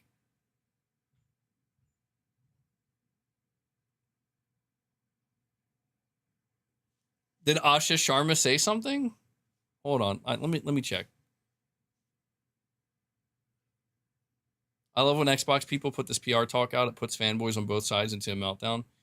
It's not, no, dude, like, it's not going to put me into a meltdown because for me, the meltdown already happened. Listen, the meltdown for me happened in like 2024. I always refer to this because I think that this really was my breaking point with Microsoft, where it was when they did that Xbox podcast and, you know, I was freaking out because I'm like, there's no way people believe this. There's no way people are going to eat this up. There's no way I'm going to see Xbox fanboys saying it's just 4 games because Phil Spencer said it's just 4 games. And lo and behold, you absolutely did. And I'm like, that's when I melted down because I'm like, there's no way. It's like, there's no way you guys are this dumb. And then, you know, then in the next 12 to 16 months, we saw them. Now Halo's coming to PlayStation. So it's like, I was right. So, like, my meltdown was a bit intense, but it's like, I knew it. Like, I was like, bro, you guys can't be in denial now. It's over. Like, we're moving on. And there was like this drawn out period for like a year where no, like, we're still going to pretend. It's like, all right. Sony once told me no PC ports.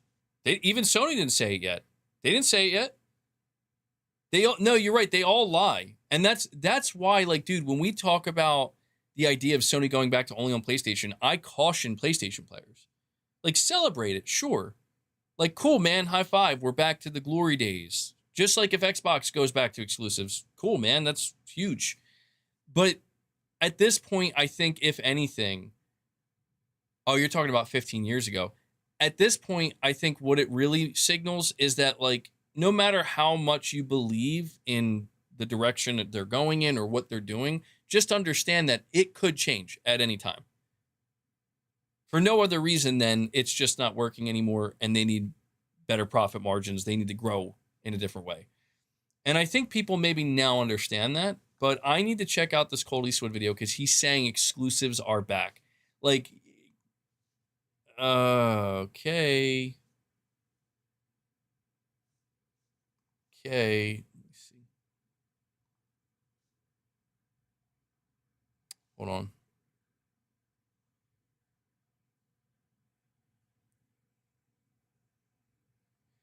Xbox, give me a Rise Son of Rome 2 and make it exclusive. Yo, you know what? That's a good idea, actually. Rise Son of Rome was underrated. That game was good. All right, let me see. Is this timestamped? Okay, so it's not timestamped. I definitely don't think I'm going to watch the whole video, but I got to know. Like, his title says, Xbox exclusives are back.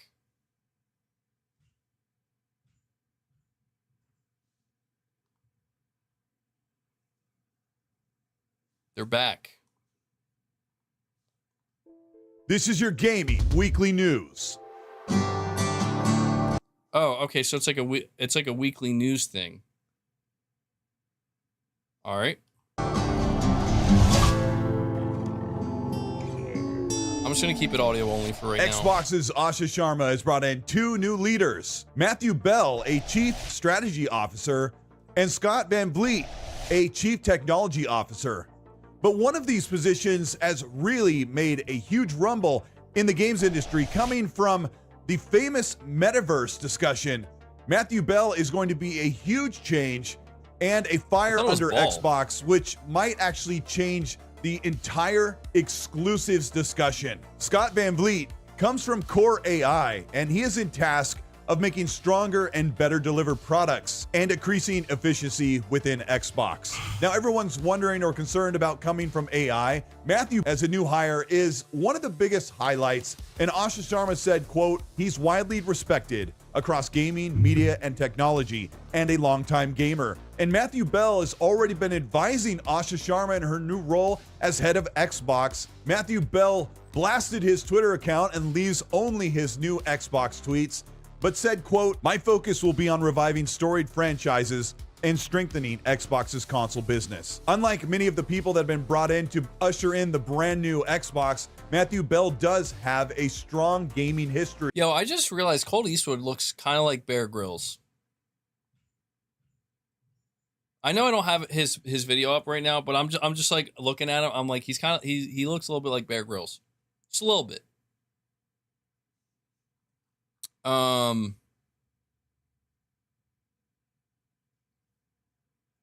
He keeps saying Matthew Bell. I thought his name was Matthew Ball. Have I been saying it wrong this whole time?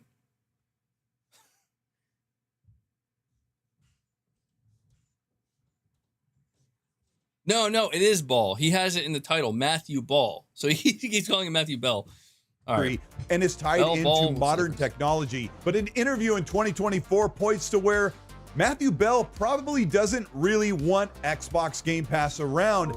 And he's even alluded to not really caring for exclusivity, but one has to give for the other.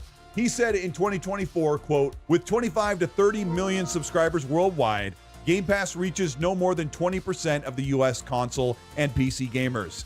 Microsoft gaming revenue essentially tracks the overall market, so the clear evidence that Xbox's business is being cannibalized is wanting. In the United States, PlayStation 5 has outsold the Xbox Series consoles by 40% since 2020, more than twice the sales gap of the last generation of the two consoles. In 2023, the sales gap grew to 100%. It's therefore difficult to argue that Xbox is cannibalizing its competitors' business to float on its own. This has been an oft-repeated statement that Xbox cannibalizes their sales with Game Pass, and it's been proven over and over to be incorrect as they went into the ABK trial and as they've made public statements about the profitability, the sustainability. Oh, Jesus. Okay. All right. Well, yeah, Game Pass is profitable and sustainable. Anyway, Cheese and Chainsaws, you're saying you are falling for what you call out. He's grifting. Well, I mean, I don't know, man. Like, he's an Xbox guy. Like, I mean, he has stuck, to be fair, he has stuck to Xbox. I'm 2.5 minutes into this video. I have no idea where the exclusives are back. Like, I mean, I don't know. He's talking about Game Pass right now. There's no timestamp, so I don't know when he mentions it. Michael, with the $2 chat, you're saying, have you looked into peptides for your neck? I have not. What are peptides?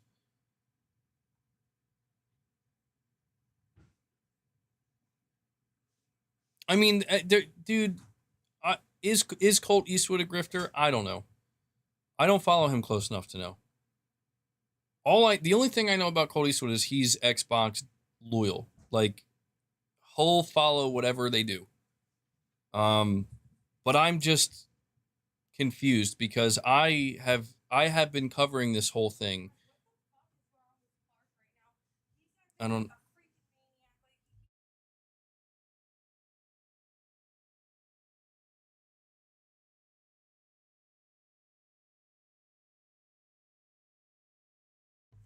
Sorry. But yeah, I've been covering the. Thank you. I've been covering the whole exclusivity thing. Like, will they return to exclusives or not? And I have yet to see anything that indicates they're going back to exclusivity. There's been no announcement. There's been no word. There's actually all I've seen is marketing for Halo coming to PS5, Fable coming to PS5, and Forza Horizon 6 coming to PS5. So I don't know. I'll watch just a little bit more and I'll see if it comes up. I'm trying to check the comments to see if there's a timestamp. Xbox doesn't need exclusives. They just need exclusively not on PlayStation. That's crazy. That's one of the most upvoted comments. Look at how it flipped, dude. It flipped so much. Like, they were all saying exclusives are bad. When we all play, we all win. It's better. Now they're saying Xbox doesn't need exclusives. They just need to not put their games on PlayStation. Like, okay. Like, isn't that literally what they cry about? I'm serious. Like, isn't the idea of like, well, Sony, they want to put it on.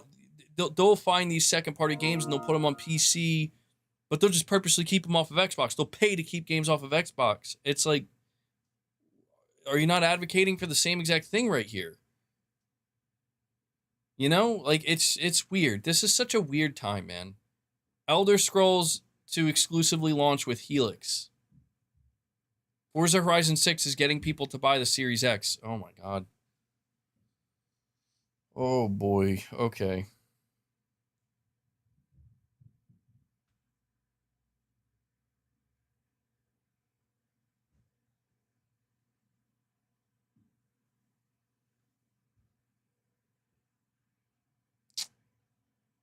Yeah, I'm not the day Game Pass dies, so will the Xbox brand's exclusives. Exclusives ain't gonna save it. The only reason I got an Xbox. Okay, so there's some people here. Interesting. It's very strange, man. Very strange. Michael, you're saying I'll send you some videos on Discord and fitness. Thank you, Michael. I appreciate that, man. I'll be sure to check that out later. All right, I'll watch just a few more minutes. I'll see what else he says. Of Game Pass and how they've continued to get $5 billion in revenue, with almost $1 billion of that in pure profit, but they're about to be proven completely wrong. Everything the former CFO, Satya Nadella, Amy Hood, Phil Spencer, and Sarah Bond have pushed over the past couple of years, and the fans that rally behind these decisions, me included, it's time to admit that they were wrong. And basically, you have 30 million people holding onto their Game Pass subscription and leeching the sales outright on the console and PC. If you're thinking that Xbox Game Pass is settling into a new paradigm, it may be completely gone altogether. It's very likely that Matthew Bell will completely overhaul Game Pass, maybe even completely eliminating it. There are a couple. Okay, wait. Whoa. Hold on. So, did he just, like, am I understanding correctly? I mean, he's talking pretty quick. I'm trying to keep up. So they're admitting that Game Pass doesn't work? That Game Pass hasn't worked. Like, I'm just trying to make sure I'm understanding this correctly. Dude, I don't know. Are they starting to signal that, like, we're gonna go back, like, all the way back? Dude, this is weird. So, like, no more. They're starting to signal, like, brace yourself. No more day one games on Game Pass. And we're going back to exclusives. I'm like, dude, this would be the craziest turnaround. I said Ball wants to kill Game Pass. Mr. Ball wants to kill Game Pass.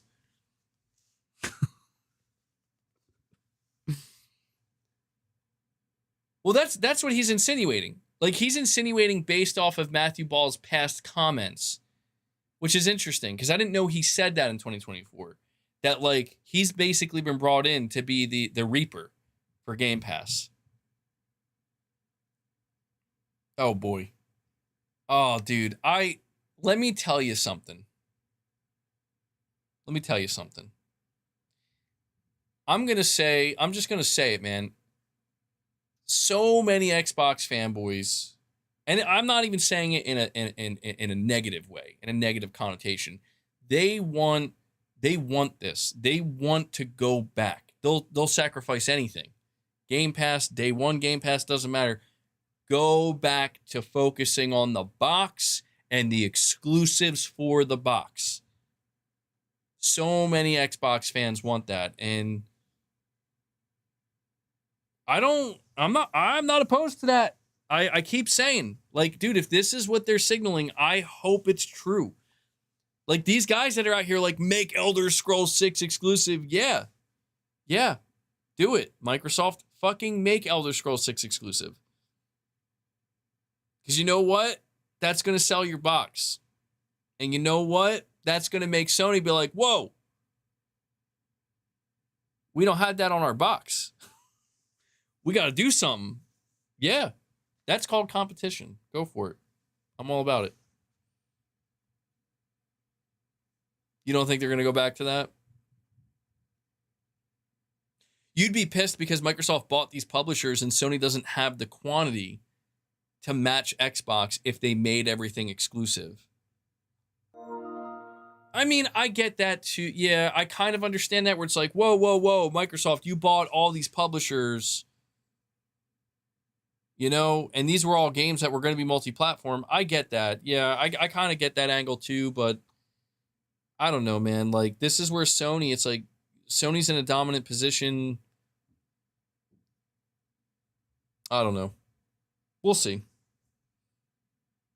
I just want to see a greater, I mean, I know it's like, oh, you want to see the console wars, but it's like, well, sure, I guess, but it's like, I want to see the competition kind of go back to the good old days, I suppose. Cheese and Chainsaws, you're saying, nope, if they did a poll, Game Pass would 100% win. You're probably right.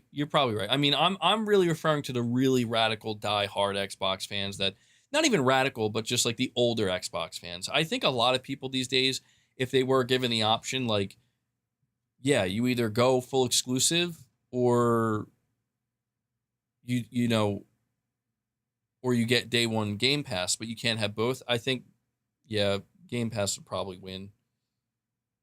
But I mean, don't forget, dude. Don't forget. Like, I don't think people need to understand that right now, Asha Sharma and that Xbox division, they're watching like hawks, the reactions to everything they do. I tried to tell people, like, you're celebrating them removing Call of Duty from Game Pass. Be careful. Like, you think they're not paying attention to that?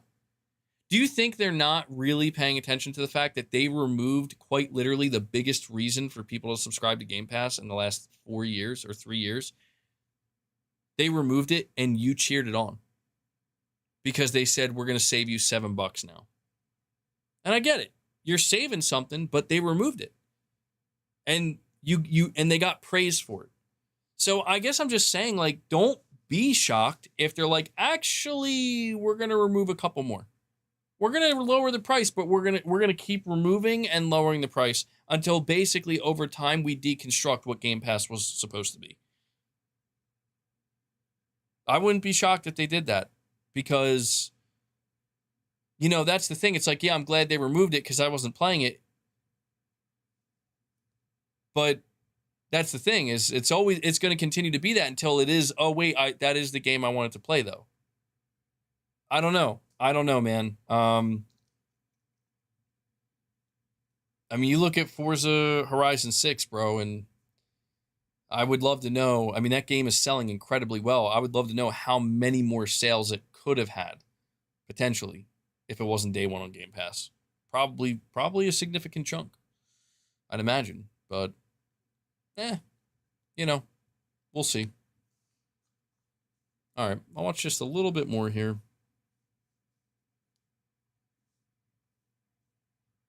Or I'll listen to a little bit more, I mean. Couple of options, and one of those is to take things away and let Game Pass dissolve naturally on its own, because there are a few to dozens of millions of dollars that are left off the table when Xbox gamers are playing the game on Game Pass, and it's forced Game Pass to sustain the rest of the entire Xbox division. So Matthew Bell would likely take all first-party games and remove third-party partnered day-and-date games away from Game Pass. Every brand new game, Fable, Gears E-Day, Clockwork Revolution, Blade, those games would not launch into Game Pass. Now, this is a major problem if they start taking away first-party games, promise they made back in 2017. It's really an anti-consumer move, but it could serve to save the rest of the brand. And the best part, it could mean exclusives could actually be a thing. And this is where Matthew Bell could make a... This is what, dude, I'm not going to lie. This is fucking wild. Like, I'm kind of in disbelief right now. Like,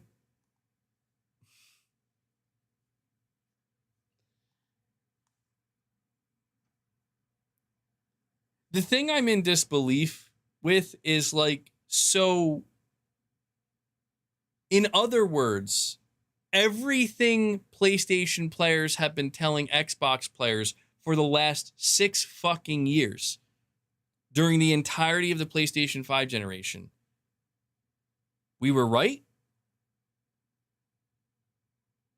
Because that's sure as shit what it sounds like to me.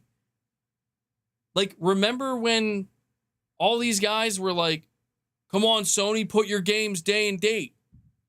Microsoft's doing it, why don't you? And everybody was like, bro, they're going to kill their fucking brand if they do that. They're going to kill it. So don't do that. Yeah, it's pro-consumer, but at what cost? At the cost of this isn't sustainable. Don't do it. And they got clowned on for it. Now look, dude, they're saying the same. They're okay. Okay. Like, it's a complete and utter validation of the business model that PlayStation's been utilizing for the last 5 to 6 years. The whole, I mean, honestly, for every generation.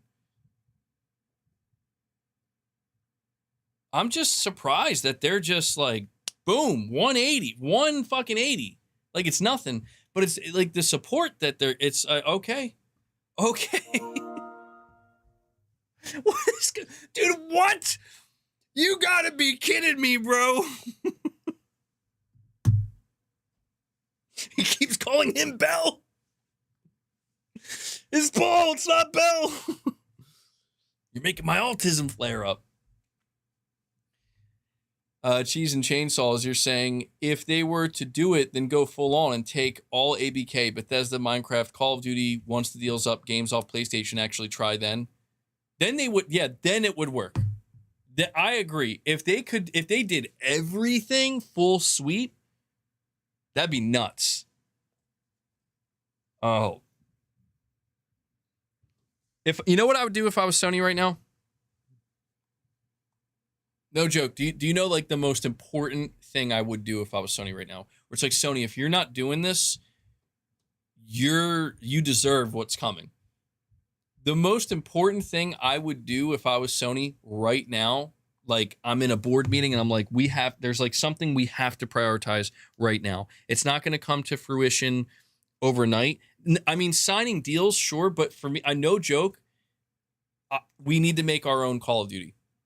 It doesn't matter, like, whether we partner with somebody, whether we get a first-party studio, whether we have Bungie, like, Bungie, you're making a military shooter, and it's going to be a Call of Duty competitor. Okay? You're going to be the better version of Battlefield. You're going to do what Battlefield couldn't actually do. Battlefield tries to compete with Call of Duty, but people realize this is Battlefield. It's actually not Call of Duty. I say this because I could see a future, like, if we entertain this notion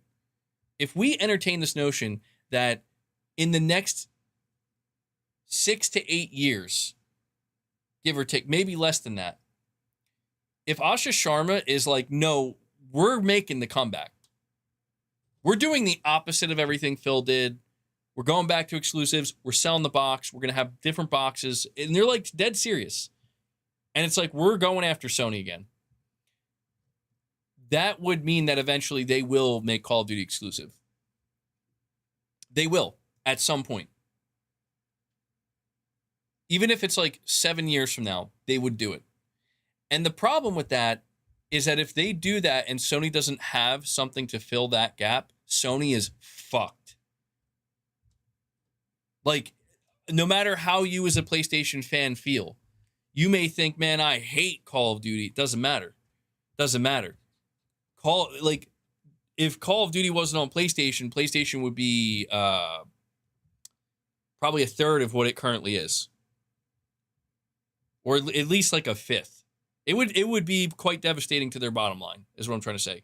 It would also be quite devastating to the players, where the moment Call of Duty is not available on PlayStation, they are leaving. They are gone. So Sony has time now. The exclusivity deal is up in 2032. They have time. I don't even know that that's enough time, bro. Like, get something together.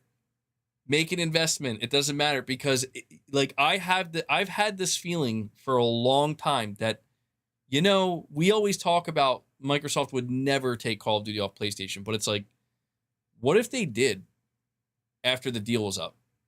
Because they're like, this will work. This will help us. We're going to take a short-term loss for a long-term gain, and we're going to severely damage PlayStation to an irreparable degree.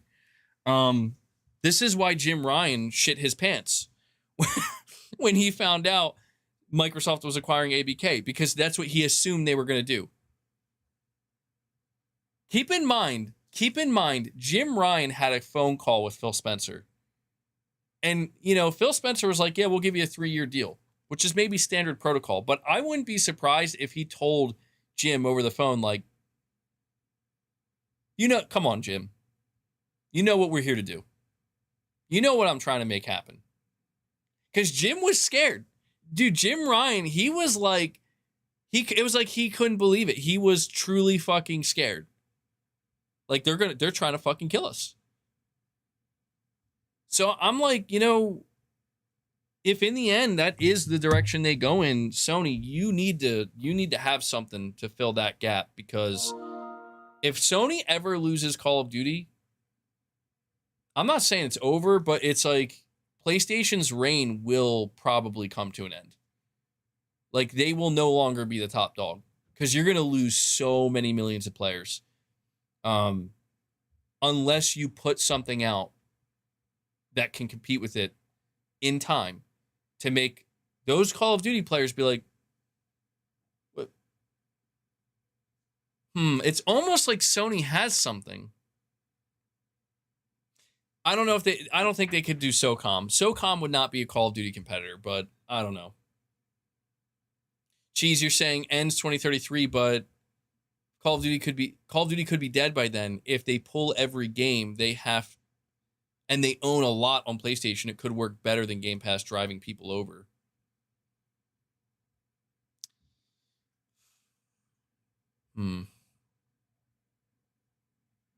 If they pull every game,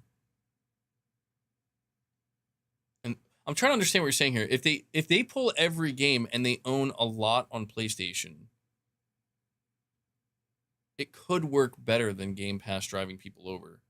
So do you mean like they own previous iterations of games? Like Halo Campaign Evolved exists on PlayStation, but the next mainline Halo will not, and so that will kind of help drive people over. It'll convince PlayStation players, like, I am going to go get an Xbox for the next Halo, actually.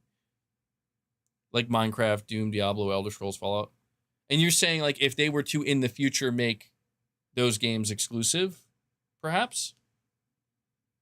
You think SOCOM could absolutely compete with Call of Duty? I mean, the only reason I don't think it could is because Sony would have to change so much of the DNA of what SOCOM is. SOCOM is like a tactical shooter. I feel like if they tried to turn SOCOM into an arcade-like shooter, first-person shooter, I don't know. That would be kind of like, ooh, I'm not so sure about that one. And yeah, geez, that could be a viable option. I don't know. Things are looking spooky out here, bro. Sony, you better get to work. SOCOM of duty. Perfect Image with the direct donation says, MBG slamming my hand, god damn it. It's about goddamn time Bungie gets canned.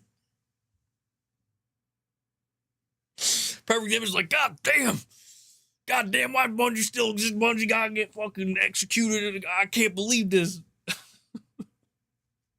Perfect Image slamming his hand down on the table. He can't take it no more. That's crazy, bro. Yo, I mean, I'll be honest. This conversation took an interesting turn because maybe Bungie is, maybe what I'm describing, it's like, who could do this? It's like Bungie's like, we could do that. We could make a major first-person shooter franchise that, could maybe compete with Call of Duty. I mean, I don't know. Like, could they? I don't know. Maybe Sony, they might need Bungie more than we thought, where it's like, can you guys make a fucking really good military shooter?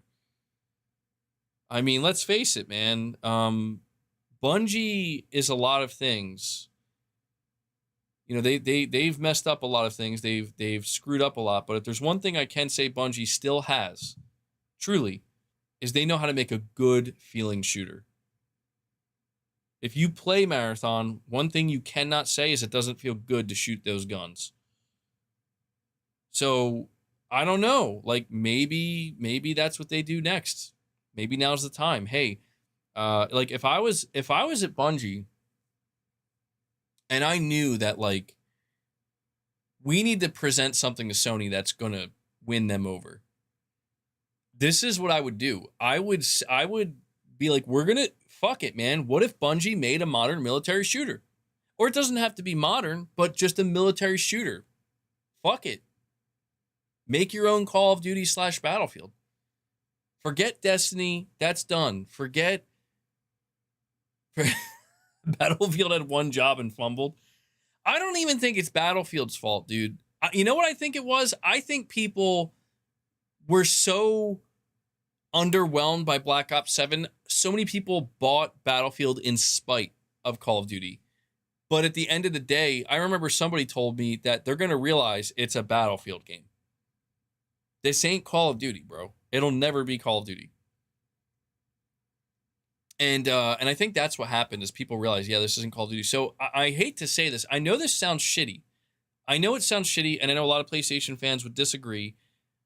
But I really think if we're talking about, if we're being realistic about the business realities of like how does Sony make their money and what makes PlayStation successful, I just wonder if maybe if I was at Bungie, I know it would sound like blasphemous, but it's like, guys, let's make our own fucking Call of Duty. We're Bungie. We can do it. We know how to do live service. We know how to do amazing first-person shooting. Let's fucking take it to them. Because Battlefield isn't doing it. Battlefield won 1 year, and it seems like it won that year because people forgot it was Battlefield. Neon Call of Duty, make it happen. I don't know. I think, I think you could even win Destiny players over, man. I don't know. Maybe I'm totally off the mark here, but Battlefield 6 made RedSec the priority and players didn't want it. Did they really? That's crazy. I don't know. They love space and sci-fi, so they would have to have enthusiasm to make it. Well, that's where I think they need to get a reality check. And I don't want to be like harsh about it, but it's like you guys do realize like your studio is on the brink. It's like what I would have to, it's like when I would talk about Sony Bend. It's like, what is this bullshit that these guys pull? It's like, well, yeah, we don't want to make that. Like, what are you talking about? What are you talking about? Like, you do realize it's either that or you fucking get fired, right? You get shut down. You don't have a career anymore. You have to go work for another fucking studio, and you're going to be desperate to find a studio to work for. Like, this is what I don't understand, where it's like, dude, if I was Bungie, I would literally go to Sony and be like, what do you want us to make? What's like the biggest portfolio gap you see yourself having in the next 5 to 6 years? We'll make that shit. That's what I would do. You know? Because I'd be like, because you know what I don't want to see? Our fucking studio close or be sold. Bungie's so arrogant. Well, and look at where that got them. You can afford to be arrogant when you can afford it. Now's not that time. Now you've been humbled. React accordingly. You know? Proceed accordingly. Now, look, I'm not saying they should just literally copy Call of Duty note for note. I'm just saying, like, if there is a future where Call of Duty leaves PlayStation, the only thing Sony might have to be able to convince people not to leave PlayStation, if that's the type of experience you want, is to offer something that's very close to that, or just as good, maybe in its own way. But that's going to be difficult, man, because if there's one thing I will say about Call of Duty doesn't have competition. I talked all about this last year. I thought Call of Duty, this is it. Like, I couldn't believe it. They were panicked. Dude, they're like, we're going to give you, we're removing skill-based matchmaking. I'm like, what? Do you understand in the Call of Duty community that for the past fucking 15 years, the community has been begging them to remove skill-based matchmaking, and they fucking completely ignored the entire community. And then the moment Battlefield 6 rolls around, they're like, yeah, we'll do it. We'll get rid of it. I was like, what? Oh, I was like, you guys are shaking. You guys are shaking in your boots right now. But then what do we see? Call of Duty is still one of the best-selling games of this year. Battlefield 6 has fallen. Call of Duty is now ahead of Battlefield 6. Call of Duty still has not been toppled, man. Like, it's on its back foot in terms of, you know, where it used to be, but I don't know, man. I think people need to understand that Call of Duty is just as important to PlayStation as GTA is. And Microsoft owns Call of Duty, and when that contract is up, if Microsoft decides we're done here, there's nothing Sony can do. Nothing. But that's many years from now. You know, you're talking about the year, what, like 2032, 2033. I mean, that's basic. That could be the end of the next generation. So we got time. I don't know. I just think this whole idea of Microsoft completely going in the different direction, in the opposite direction, it fascinates me. It intrigues me. It excites me. It excites me. They'll sign a new deal. Yeah, I'm saying all this shit. Bro, I'm saying all this shit. Modern Warfare 4 is going to be revealed at the State of Play. They're like, oh, no. Yeah, no, we're going to make Gears exclusive. We're not making Call of Duty's PlayStation. You kidding me? I don't know. Sony should close down Bungie. I don't know. I think it's too soon. I mean, it's like Cheese said, they would sell them before they close them. But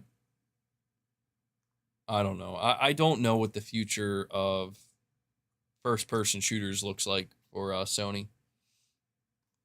It's pretty obvious what it looks like for Microsoft, but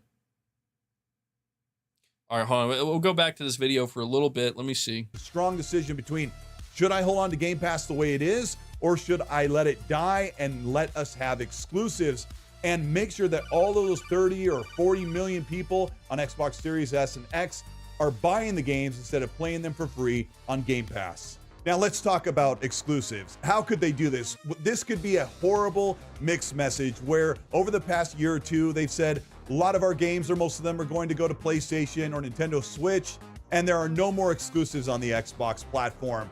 And that mixed messaging is worried some gamers, like, how could they do this? This would be so upsetting. How could they break this promise? Well, they broke the promise in 2024 when they said it's just 4 games, and then they started putting their games onto PlayStation. Windows Central Jez Corden believes, personally, that the next Halo game after Campaign Evolved will never go to PlayStation. Halo will be an exclusive franchise, and we know... Wait, why? Why?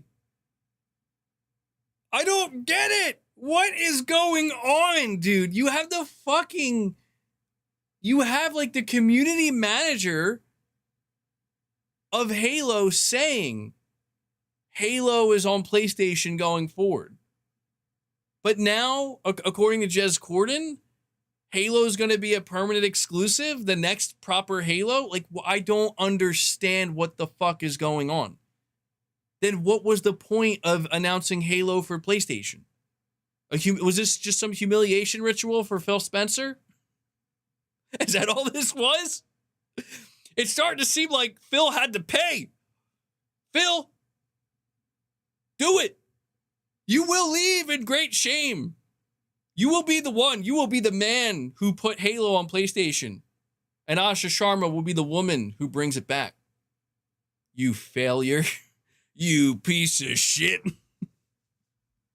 To get him hooked?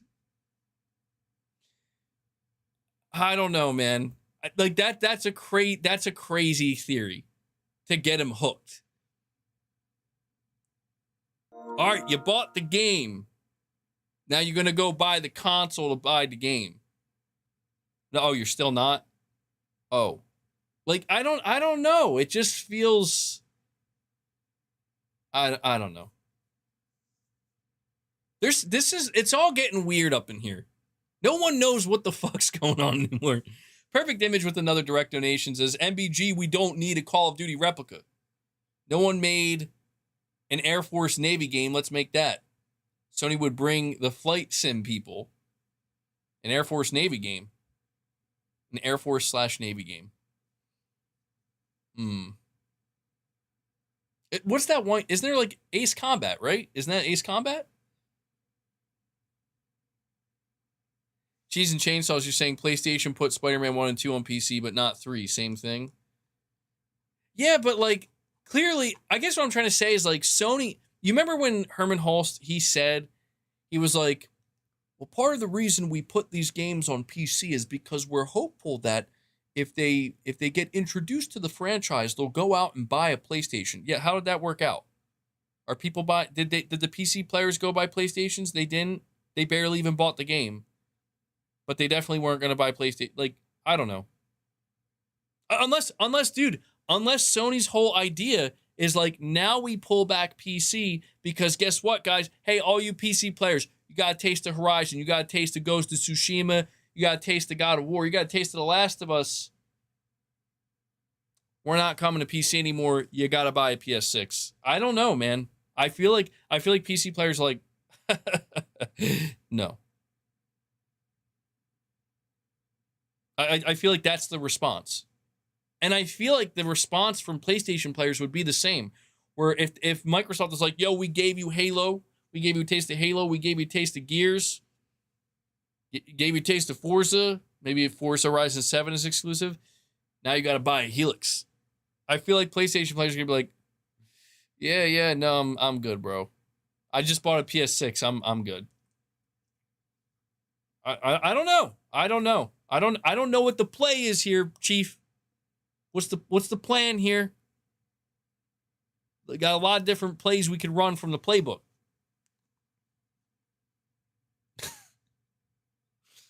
Oh man. It's still the same strategy. All right, hold on. They have a Halo 2 remaster coming, Halo 3 remaster, Halo Next, the sequel directly from Halo Infinite. But here's the scenario. If Matthew Bell decides to bring back exclusives, it's a major gamble.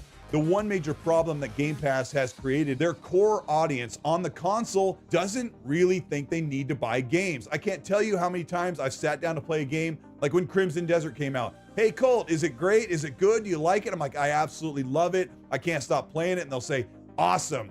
I'm gonna wait and play it when it comes to Game Pass. But does Xbox truly have the balls to go strong and hold their games exclusive, knowing they can make another 70% on PlayStation, which is a much bigger platform?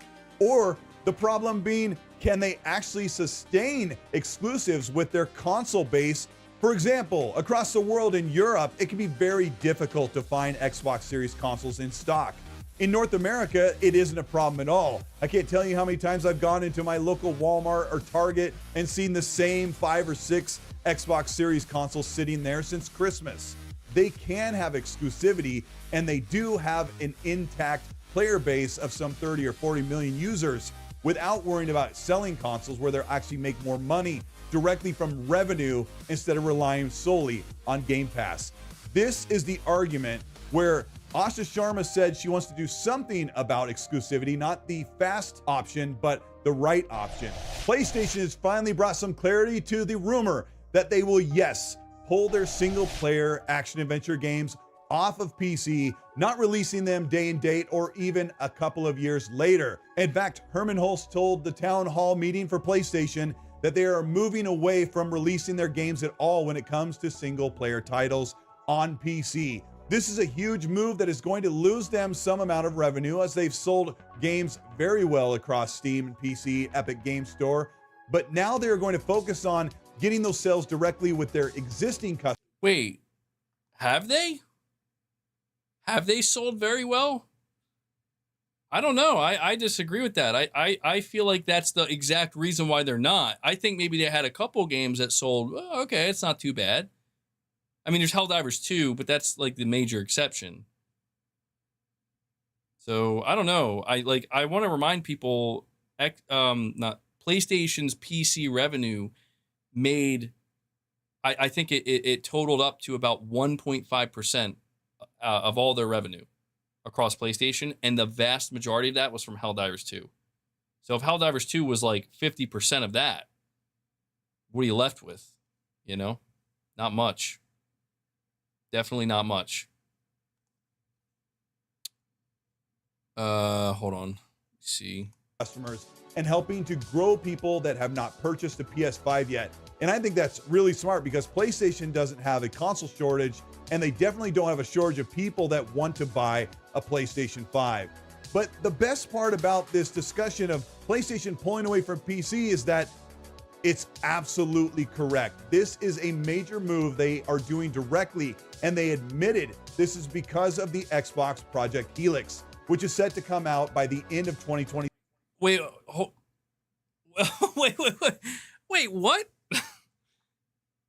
I mean, I agree with Colt here. He's saying this is the correct move. Yeah, where's he getting that from, though? He said that they admitted this is because of Helix. Again, dude, I feel like I'm missing something. I mean, I think it's assumed. It's a good assumption that, like, if Helix is going to offer Steam, we should probably get off a PC right away. Yeah, but I don't, as far as I'm aware, Sony hasn't said a word about Helix. They've said nothing about Helix. 27 and will play, quote, all your PC and Xbox games. And that also means some 50 tentpole first-party PlayStation titles that have been put on PC since the PS4 and PS5 generation.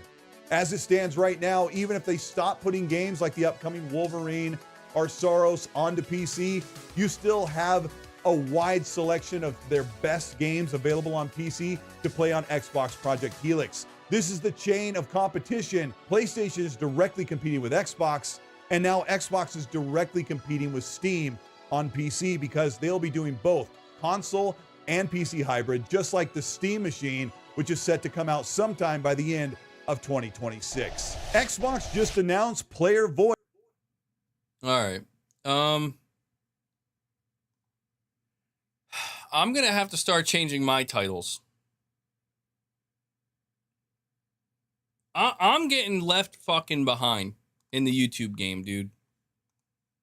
Like, if Cole, and I'm not singling out Cole Eastwood because it's not, everybody does this now. Everybody does this. It's like, I should fucking make my next video title Sony just got GTA 6 exclusive. Oh my God. Sony just made sweet love to GTA 6. That'll bring in, could you imagine if I fucking titled a video like that? People are gonna click on it and be like, what the fuck? How high is MBG right now, bro? That's his title. I don't know. I'm gonna have to start changing it up because like this is where we are. I gotta either be super vague and be like, I gotta make my title like Sony might just blow your mind. Sony might have just won everything. I gotta make that my title. Sony might have just won everything, bro. When Sony does something bad, Sony may have just hurt you more than you realize. I mean, if you look at the definition of clickbait, here's the truth about clickbait. The definition of clickbait is if you put something in your title that is not in the video or in the article. So like, is Colt Eastwood's video clickbait because he said Xbox exclusives are back? It's not clickbait. It's just false. There is like, you could say it's a lie, but you can't actually say it's clickbait. A lot of people don't realize that. Clickbait is literally if I made a video titled GTA 6 is going to be at the State of Play, and then I talked about Halo, or I talked about, the Nintendo Switch 2. That's literally clickbait, where it's like, I'm baiting you with something completely different. False bait. There we go. It's false bait. Comment bait. Hopium bait. There we go. It's hopium bait. Yeah, I don't know. I try to keep my titles as clean as I can, but it's getting harder out here, man.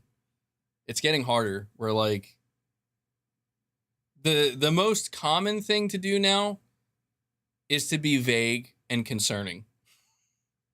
That is where we are with YouTube, where clickbait is so 2020, 2026 is rage bait.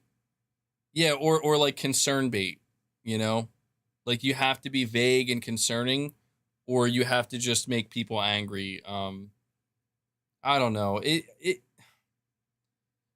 I think about sometimes going in different directions, but I don't know. I feel like I have my own style and it works enough. It works well. Like it could be better. I won't lie. It definitely could be better, but it works well enough that like, I'm fine with it. I mean, but I still have to be vague. Like, I don't know if you guys, I'm sure you guys notice when I do my news videos for PlayStation, like with the PlayStation PC port thing, like I had to put my title like Sony just ended it in my thumbnail.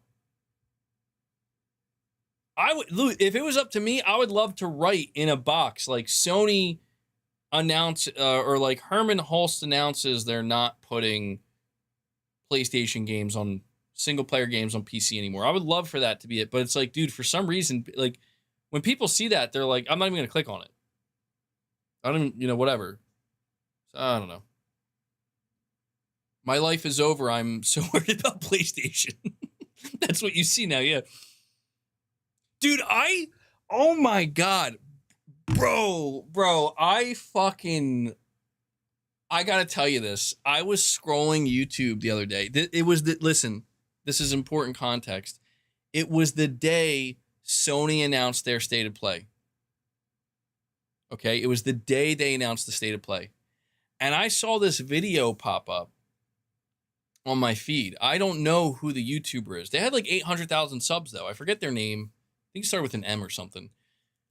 And it was them in the thumbnail. There was a flame. There was a PS5 Pro.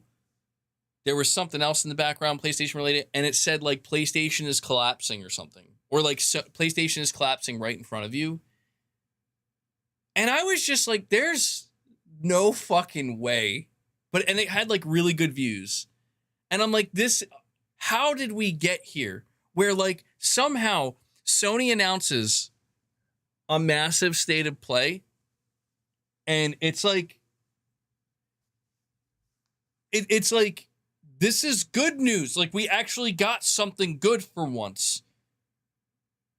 No, I don't think it was the fake wizard. I don't think it was that fake wizard guy. It was somebody else. This guy wasn't dressed up. And I'm like, what the fuck has happened? Like, the day we get good news, you still are better off putting out something bad about PlayStation. I fucking give up. This is why I've given up, dude, because it's like, I'm not trying to be like a radical fanboy. I feel like that's all I can do. I'll be honest. Like when I see Gaming Survivor and Rich Rod come in here and they bring that energy, it's like, yeah, dude, I'm better served to do that. I get punished for trying to be reasonable and fair. I literally get fucking punished for it. But meanwhile, it's okay if you go all the way in the opposite direction. So like, in other words, if I turned heel on PlayStation where it's like, do I play on PlayStation? Yes. Do I trophy hunt on PlayStation? Yes. Do I still really, really, really like PlayStation and I'm having a good time? Yes. But you know what? I'm going to make all my content just fucking shitting on PlayStation because that'll make the money and that'll get the views. And that's what people want to hear. That's what the masses want to hear right now. They want to hear that PlayStation is a fucking abomination and deformed and hideous. They're a hideous beast. They become the villain. Delwyn, Hype Man Jones, just the man I was waiting for. Delwyn drops a 20-pound super chat. Thank you, man. He says, evening, MBG. I just got the physical disc of Lego Batman today. It's so fun. It's connected to the movies and the old Arkham game series. It's awesome. Very Arkham vibes, but also still a fun Lego adventure that keeps that soul they cooked. I've been hearing really good things about the Lego Batman game. I do want to get, you know what? Actually, hold on one sec.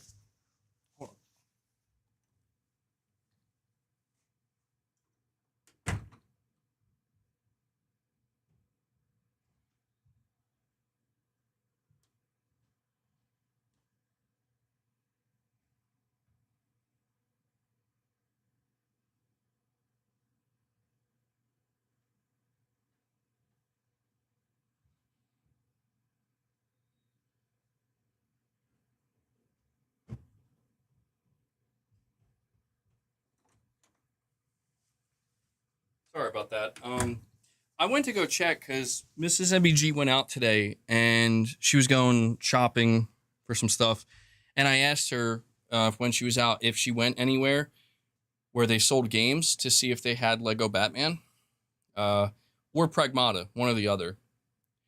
And I guess wherever she went, they didn't have anything. But I checked upstairs to see if she came home with it or not. But I'm really glad to hear that, Delwyn, because I do want to play Lego Batman. I'm not the biggest fan of the Lego games, but I love Batman. And I remember seeing gameplay of this Lego Batman game, and the general consensus seems to be like it is like a Batman Arkham title. Like it's more like that, but in like the Lego universe. I'm like, that sounds really appealing to me. So I'm looking for it. That's going to be the next game I play. I think I am still going to get Pragmata though. I might try to like balance Lego Batman and Pragmata. And then after that, I want to get to 007. So I'm running a little bit behind, but Delwyn, I appreciate the super chat, man. And I'm really glad I always appreciate your super chats because you bring some positivity. You're excited for gaming, man. And you know, maybe we need a little bit more of that. You're saying like Asmongold or Legendary drops, all they do is complain in Doom post unless it has, couldn't even finish reading it because my fucking YouTube studio, it wouldn't even let me read it. Hold on. You're saying all they do is Doom post unless it has to do with Steam. They'll praise Steam at all costs. I mean, I understand why Steam gets so much praise, but yeah, I do get tired of it yet. Did I platinum Saros? I did. Yeah, I got the platinum for Saros. Saros. It's a great game, dude. Like I really enjoyed it, and I fucking hope Housemarque is safe, dude, because I really enjoyed it. Mitch, you gotta head out, man. Well, I appreciate you stopping by. Yeah, no, I got the platinum for it. I usually post when I get my platinums. For some reason, I've been pretty distracted these days, but yeah, I got the platinum. It was 42 trophies. The last trophy I had to get that took a little bit was the Nightmare Strand. So like, I think there's 6 or 7 different levels in Saros, and in each one, except for the very last one, I think, there is what they call a Nightmare Strand, which is basically like a bonus area, a really, really difficult area that you have like 3 waves of enemies, and it's almost like a mini boss battle, almost like a wave-based type situation. And if you complete it, you get major rewards at the end. But if you die, that's it. You go back, right? And so that was the last trophy I needed. I had like 3 of them missing, and I had to kind of look up, wait, which ones do I have to go to? And I got it. I did use some of the modifiers when I was cleaning up the trophies, though, I will admit, because I was trying to get it done pretty quick, because some of the trophies. Now, I want to say this. I forgot to give a big shout out to Housemarque for this reason. I have to give a shout out to Housemarque because one of my biggest complaints for Returnal, I put 120 hours into Returnal. You might be asking yourself, wow, MBG, you must have liked that game so much to put that much time into it. And don't get me wrong, I loved Returnal. Did not want to put 120 hours in that game. There was no reason for me to put 120 hours. Yes, Leo. The glyphs. Oh my God. They were RNG. They were just randomly generated. And I put like 40 fucking hours into getting those glyphs. Like, I think I put a total of like 50 or 60 hours or so into Returnal, maybe a little bit longer, because I did struggle with it for quite a while. I got so pissed at that game, I fucking uninstalled it a couple times. I'm like, I'm done. But I went back and I got it. Thank you, Housemarque. This time around, no fucking collectibles. None. Studios out there, learn. Okay? Like, you can have collectibles in your games. Saros has collectibles. You don't have to attach a trophy to them. You don't have to do it. It's not necessary. And I just really appreciate they did that, because any of the trophies they had that I thought were annoying were just basic things that just required a little bit of, like, there's this one trophy in Saros where you have to use an environmental object to shoot down, to like drop an enemy into like a gap. And it's pretty annoying. Like, so you have to like set yourself up in a certain way. You have to have a turret shoot at you so you can parry it, and then it'll hit the flying enemy, and the flying enemy will drop. So it's like kind of annoying, but you get it within like 15 minutes of trying. It's nothing crazy. You just have to kind of bend over backwards for a moment to do a very oddly specific thing. There's like another one where you have to get a trophy for landing 7 full shotgun blasts in a row without missing a pellet. That can be a little bit annoying, but it's all doable and reasonable, and that's why I have the platinum already, because I'm like, thank you. You didn't make it ridiculous. I appreciate that. So big shout out to Housemarque for that. MBG, isn't it kind of funny that Kind of Funny fired Colin over a joke, but Andy Cortez had a meltdown over an Asmongold tweet and they didn't call HR? Wait, what's the tweet he had a meltdown over? That whole situation with Colin and Kind of Funny was fucking nuts. That was like, dude, what a... I mean, that's well in the past now. But dude, this was before I was on YouTube and did anything, and I remember I was following Kind of Funny because I always liked Colin, and I couldn't I'm like, for the first day that I've heard about that, I'm like, oh, that's a joke, LOL, It's like, no, like actually they're really reacting that way over a fucking tweet. Like, grow up, man. Grow up. I don't know. People are strange. People are very strange. The no-hit trophy is brutal. Yeah, that one's pretty brutal. So I did use some modifiers for that. Yeah, I'm not gonna lie. I used some modifiers for that. But it's definitely possible. It just takes like that's one of those trophies where it's like you're gonna probably it's gonna take more than a handful of times, but you just something it. The thing about Saros is like by the time you go for that trophy, you're probably gonna be like a pro. You know, like you're gonna be so good at the game, and especially if you just use a couple modifiers, it's like no problem. It's no problem.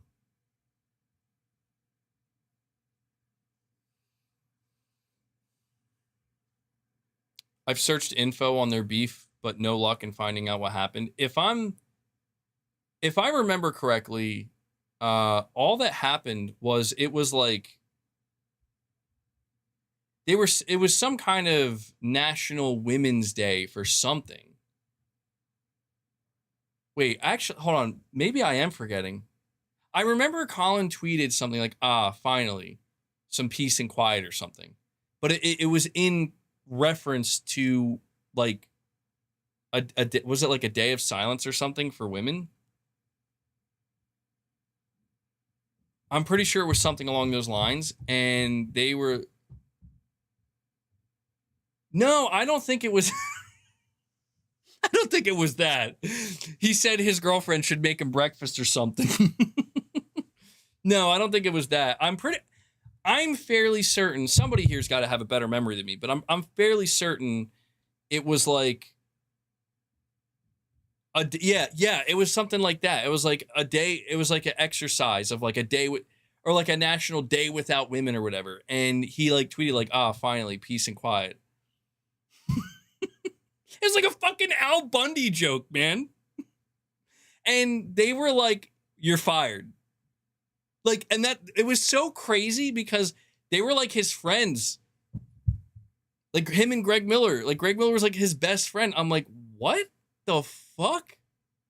Yeah, and that's the thing. I'll be honest, man. Like when you look at something like that, it's like clearly there was something brewing.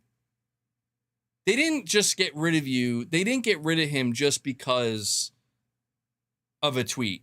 Like there was shit brewing, even if it was on a like deeper level, you know, where that was the excuse to scapegoat him.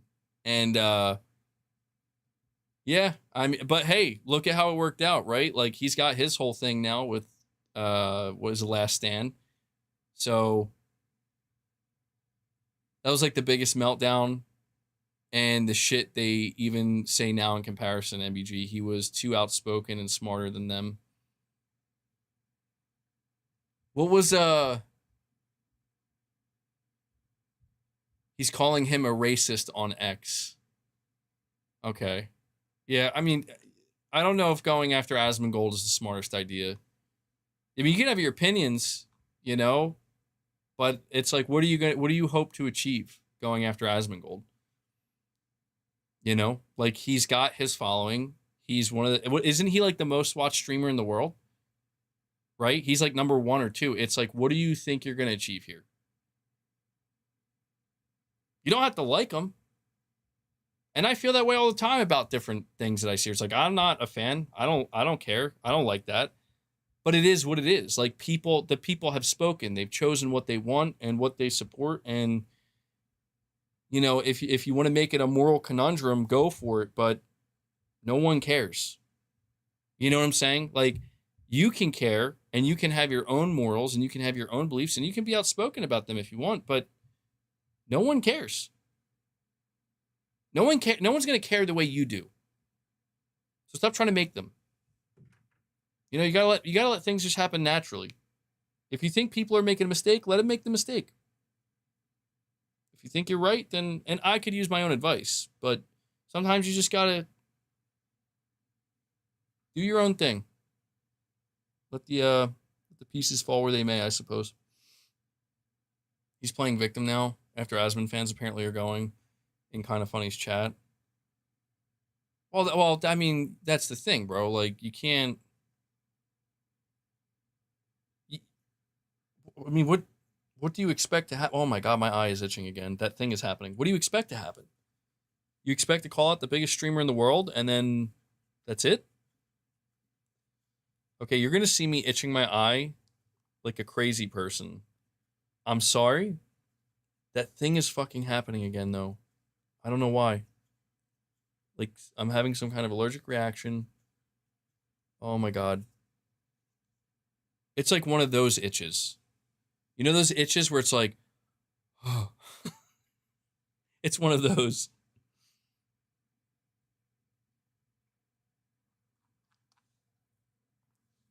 Yeah, I don't know. There's saying now Colin is more successful with less people and does it from the comfort of his home. Doesn't have to take money from the company. Yeah, I mean, it's one of those things, man, where it's like, I don't know. Like, you look at the way things work out sometimes for people. It's like, I guess that's how it was supposed to be. Like, this is even better. You know? I mean, it came with a cost, but could have been worse, I suppose. Certainly. You know what I remember distinctly, though? And again, this was before I was ever on YouTube. I remember Colin, the first thing he did, which is understandable, when he got fired from Kind of Funny and he was trying to start his own thing. I remember when he started Last Stand, it was supposed to be like a history channel. He wanted to do history stuff and no gaming stuff. And I mean, he definitely could have leaned into politics at that point, and I think he did a little bit at some point. But that was bro, what? That's crazy. Look at this cat. The way you just held your own foot, bro, that is... I've never seen a cat do that. Papa, you're a funny cat, bro. I'm glad we got you.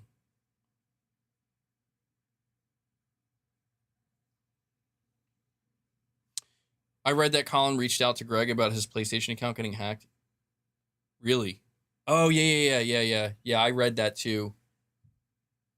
I wonder if he talks about that. That's interesting. He resigned. He wasn't fired. Okay. Yeah, okay. Yeah, true. But he resigned because it was like, yeah, dude, like we're gonna oust you. There's a video about Kind of Funny giving Mixtape a 10. It was so cringe by them glazing the F out of it. They 100% took that Ellison bag. I mean, yeah, I don't know, dude. Like, I feel like where we are these days is there's a place for everybody. Almost everybody. Go, whatever your particular flavor is, whatever you jive with, there's a content creator out there that does it. There's a community out there that thrives in it. I think these days I struggle with cohesion on my own channel because sometimes I'm at a point in my life where like I question some things, where it's like I don't feel sure all the time. I wish sometimes I could be more. I know it sounds silly to say this, but I wish I could be more enthusiastic about PlayStation. Like I wish I could, because I remember when I was, and things went great. People want that. Like I know it may not seem like it, and I know that these days, it may be like a popular thing to kind of like hate on PlayStation or whatever, but it just, considering my channel is a PlayStation channel, there's basically like the way things stand today with covering PlayStation, because I don't cover everything and I make it clear I'm still a PlayStation channel, is you either need to be like, you're in or you're out. Which is it? And that's the thing, is like, I'm in. But it's like, well, why aren't you acting like you are? Like, why aren't you acting like, why am I not more like Colt Eastwood or something, where it's like, why aren't you Like, you're not falling in line with everything. And well, no, I don't know. Maybe I said that out of turn with Cole. I don't know if Cole Eastwood's like that. Like, but I know that there's Xbox fanboys that are like that, and there are PlayStation fanboys that are like that. Where it's like, why aren't you just falling in line with everything? Things would go smoother for you. Like, make it clear. If you don't like PlayStation or you have a problem with PlayStation, you're not welcome. If you like PlayStation and you're excited to talk about PlayStation, you're welcome. Why don't I draw that line? Or why don't I go in the other direction and draw the line of, we're not here to talk positively about PlayStation. We're here to make fun of PlayStation fanboys. We're here to make fun of Xbox fanboys. We're here to, shit on Sony and shit on Microsoft or whatever, like that's all it is. Why don't I draw that line? And honestly, I don't do that because it's I don't know. It's like, simply put, it's just not how I feel. It's just not how I feel. I never cover the PS3. That's true. That is true. Maybe mixtape only resonates with rich white kids. Maybe. I don't know. MBG, don't lie. This state of play, you're going to be pooping your pants with excitement. Yeah, I don't know. I just, maybe I should stop posturing myself some ways. Because I talk about this with you guys too. Where it's like,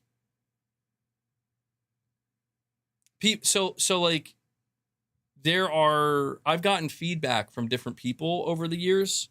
And one of the forms of feedback that I've received is like, just stop being a fanboy. And it's like, oh, what does that mean? And one answer I would get is, it means be critical of Sony when they're fucking up. And what I've learned over the last year or two is that doing that is not enough. Like, that's like, in other words, if it's like, you will find either A, better success or more leniency if you just stop being a fanboy, in turn, like, be critical of Sony. And it's like, well, no, that's not true. I've been very critical of Sony the past couple years. So really what people are saying, and I've learned this, and this is what puts me in this awkward position. What I've learned is, like, you need to stop being excited about anything PlayStation related. Okay? Like, PlayStation isn't the winner. PlayStation isn't the good guy. PlayStation isn't the one doing the right thing. So you need to stop exhibiting behavior that seems to indicate you condone what they're doing. And that's what I've learned, is that that's the disconnect with me personally. And when I say I should probably stop posturing, what I really mean by that is, it's like, MBG, you spoke out about the PlayStation Plus price increases. I did speak out against them. I covered it in a video. I talked about it for hours on stream. Okay. Did you unsubscribe from PlayStation Plus? No. Do you think you're going to continue to remain subscribed to PlayStation Plus? Probably. If I'm being honest, probably. And what I've learned is, like, those two things cannot coexist in this environment. They can't. They just can't. Like, it's all or nothing, man. If I tomorrow, how many memberships you got to have to shave your beard? I don't know. What do you think? 300 memberships, beard shave? Listen, if I came out tomorrow and I completely rebranded my channel, I'm no longer a PlayStation channel. I'm a gaming channel. I'm moving to PC gaming. I'll still have my PlayStation. I'm going to buy an Xbox. I'm going to buy a Switch 2. What changes? I'll tell you. In my personal life, nothing. In my real day-to-day life, nothing changes. Do you know why nothing changes? Because I want to play on PlayStation. I like it. On this life, you know, my YouTube channel, what I do, everything changes. But that's the thing, dude, is like, that's a viable option. That is an option that's on the table for me. That is a real option where it's like, if I wanted to find a way to more aggressively grow my channel and be more likable broadly and have more universal appeal and get away from this label that you're a PlayStation fanboy and yeah, I could start gaming on PC, reviewing games on PC, Switch games, occasionally Xbox, and throw some PlayStation in there occasionally as well, you know, and just mix it up. The problem with that is that's not what I want to do. And I would not be able to sustain that. The truth would come out. Like, I would have to, like, you know what would really happen? I would probably just only play on PlayStation. And I wouldn't say I would lie, but I would maybe like, oh yeah, it's like I played this game on PC. It's like I played it for 10 minutes on PC or whatever, you know, or maybe they'd be able to see that. And it's just like, are you really playing on PC? It's like, no, I'm not. I'm playing on PlayStation. So it's just the fact that, like, I don't know, man. I exist in this space because it is truly a space I want to be in. I'm not forcing myself to be here. And I'm also not, you know, I would like to think that this serves as proof. Because I think sometimes people get the wrong idea. And I get why they would. I think people get the idea that it's like, no, dude, you just continue to cover PlayStation because you're locked into a corner. It's like, no, I'm not. Like, trust me, I do more damage on the days where I'm critical to PlayStation. More likely. Where I'm like lashing out, ranting. I probably do more damage doing that than if I were to just be like, I played this game on Xbox, here's my thoughts.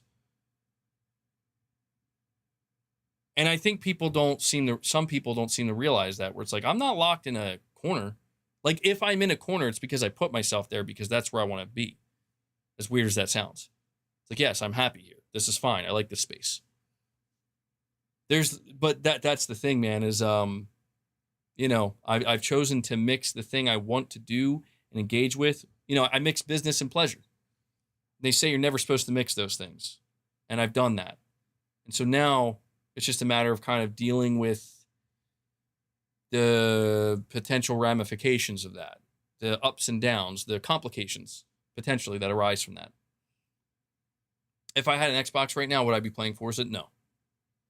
No, they offered me a code. I can't I missed my window, so it's not available anymore. But like, no, it's like, I'm gonna buy this on PlayStation when it comes out.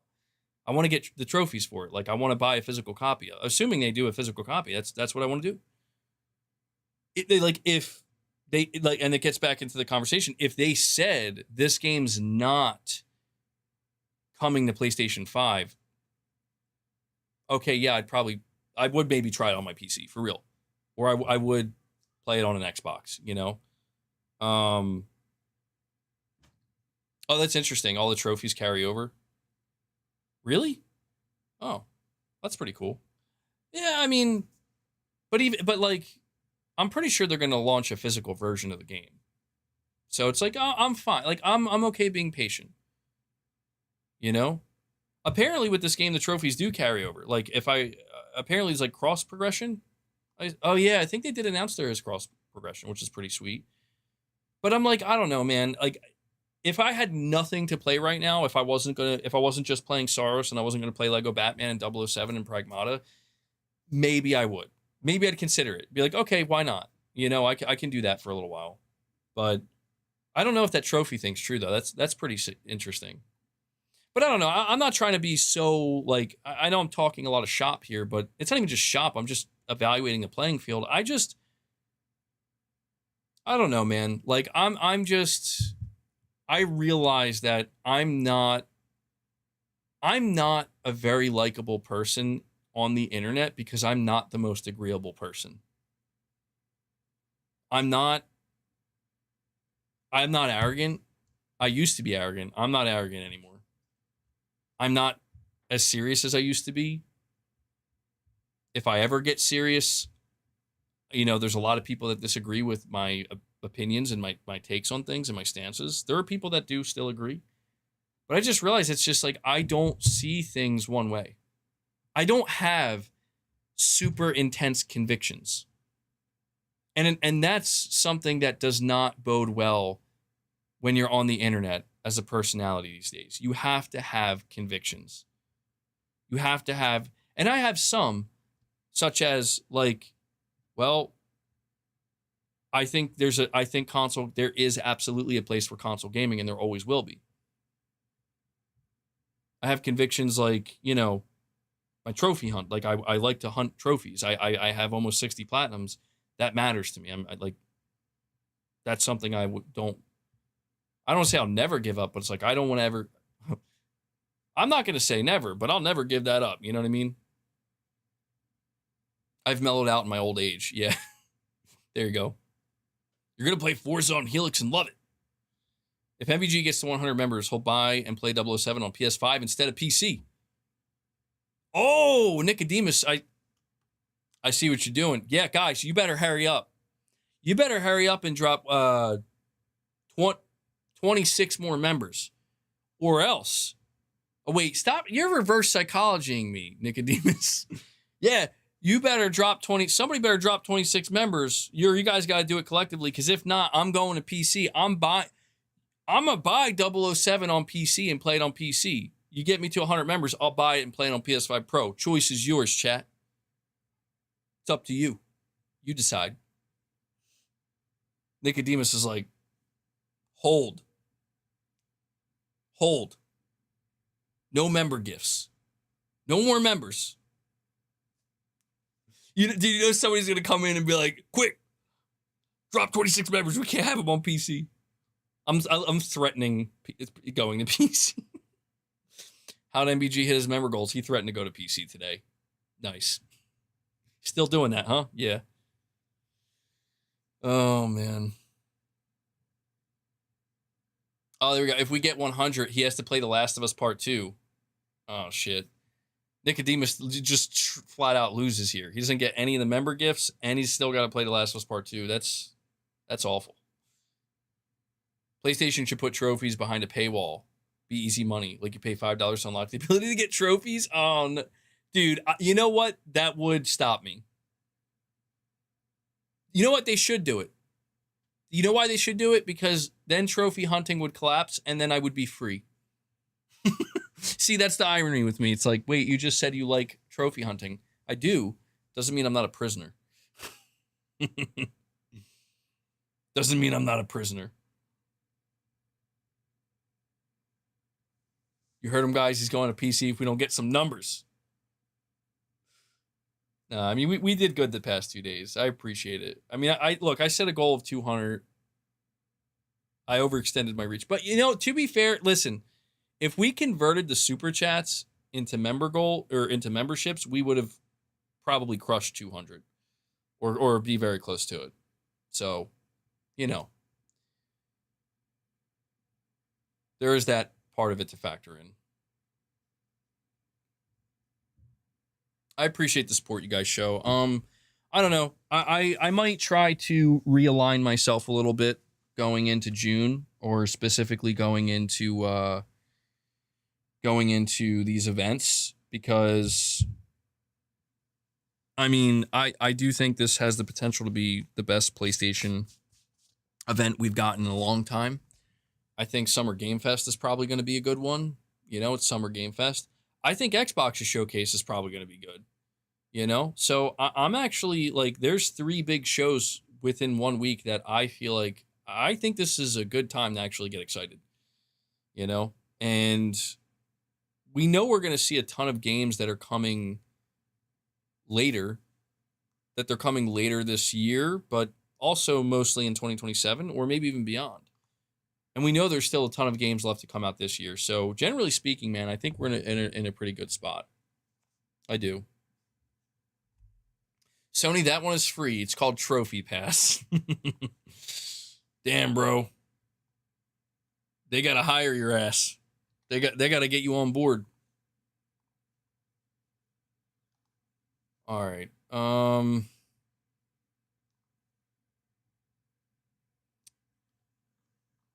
Let's see. Take-Two Interactive suggests they may acquire more studios in the future from the infusion of cash flow that's practically guaranteed from GTA 6. Interesting. Yo. You watch. Take-Two Interactive acquires Blue Point. Blue Point's been sold to Take-Two. Guys, by the way, all right, so we're going to stream for about 5 more minutes here.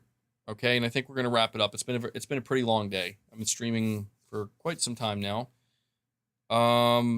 If you want to drop any more support, now is the time to do it. If you want to drop membership gifts to, get the goal higher while we have time. If you want to become a member, super chats, direct donations, last call. Now's the time to do it because in 5 minutes we're going to wrap this up.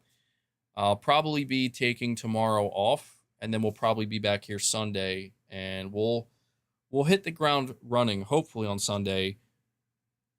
Is next week GTA week? Is it finally happening? It's my game of the year so far.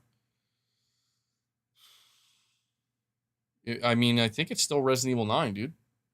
So far. I think that was still my favorite experience of the year. Which is crazy because I can't believe we're already practically halfway through the year.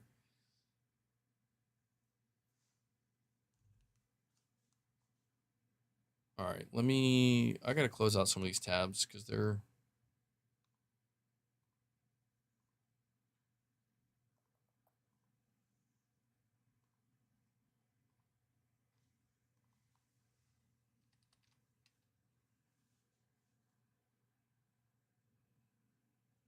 Okay.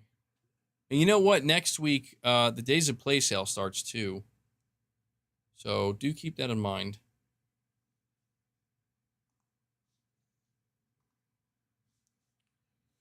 I want to double check and make sure I didn't miss any direct donations.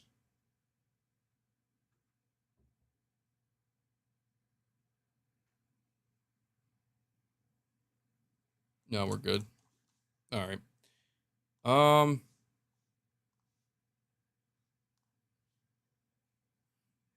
Next week, 007 comes out.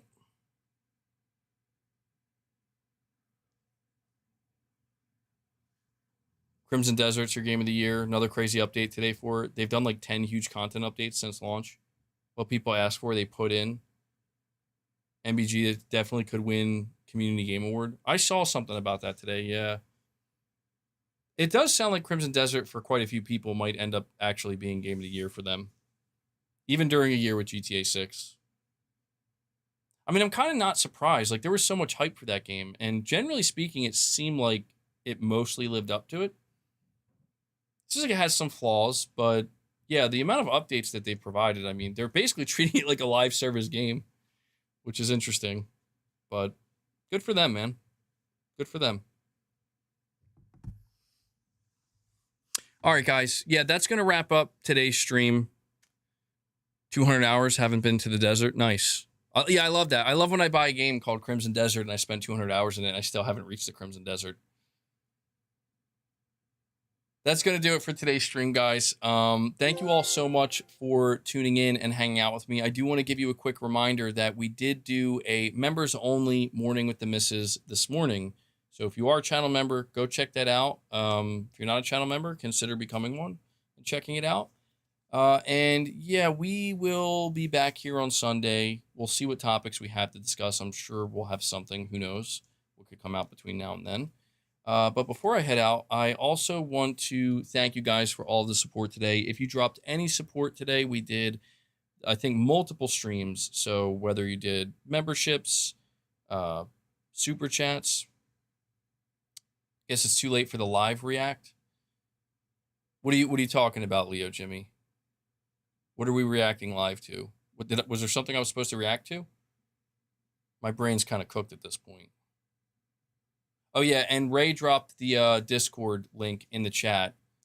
Click that Discord link. Feel free to join the MBG Discord. You don't need a membership. Anybody can join. Oh, your video and remix? Oh, okay. Hold on. I didn't know you... Oh, yeah, we can check that out real quick. That's fine.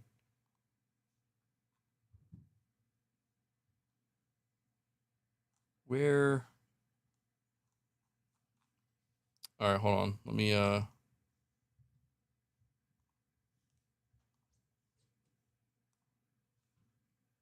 can't believe my arm is still spasming, dude. Like, you serious?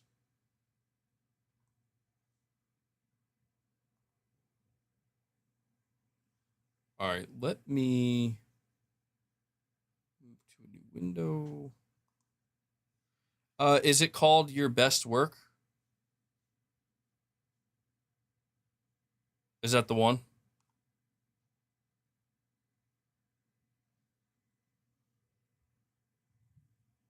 Oh, you're saying it's on your Thrash channel?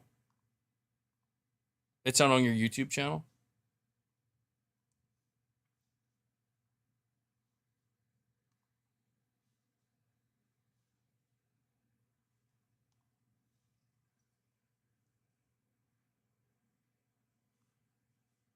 What's a Thrash channel? Oh, you're saying Trash channel. It's on your Trash channel. Yeah, I have one video here that says my best work, or wait. Oh, sorry. Yeah, I don't know why that was weird. Hold on. Okay, hold on. Here we go.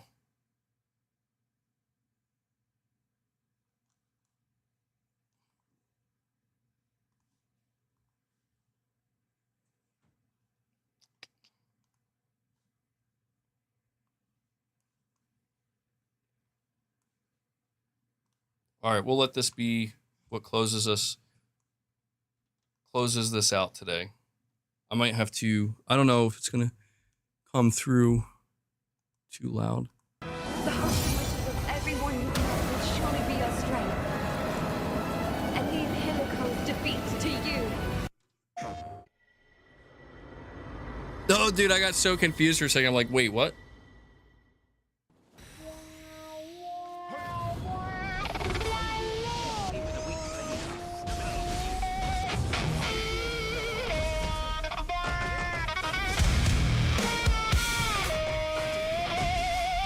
Yo, dude, Neo 3's combat is crazy.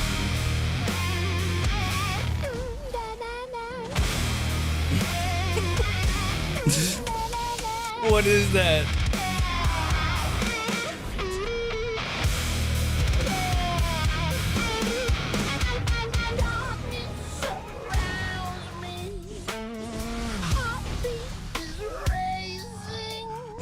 Dude, what? That's crazy. Those vocals are crazy.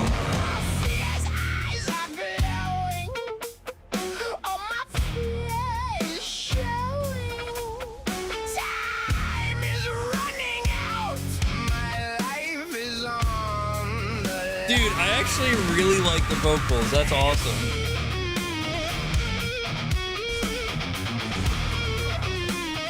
That's really you? That's you singing?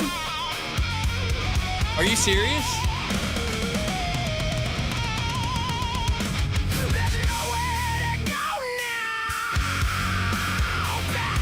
Nuh-uh. You're lying. You're lying. Nuh-uh.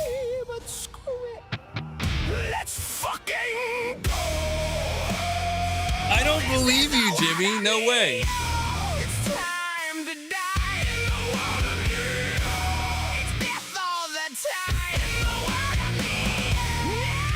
I feel like you're trolling me. Nuh-uh.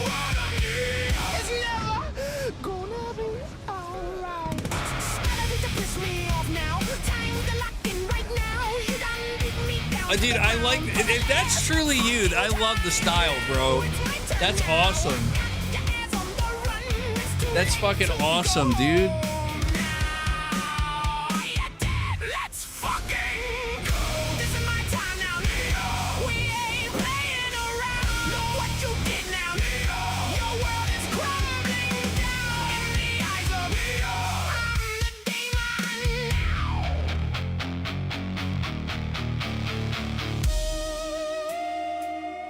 I give that a like.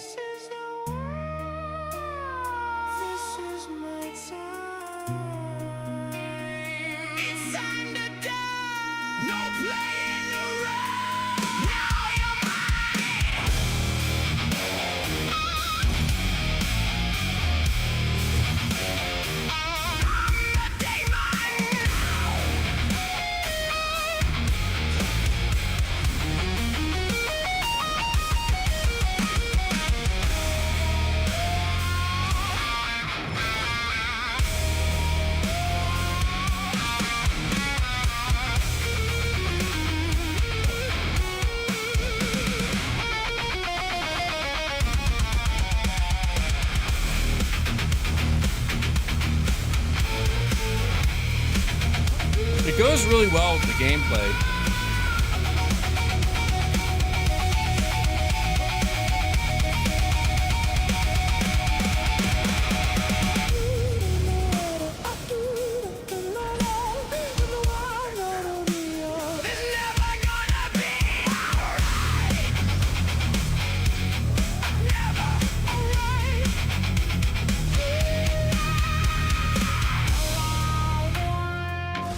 Oh, damn. Perfect edit.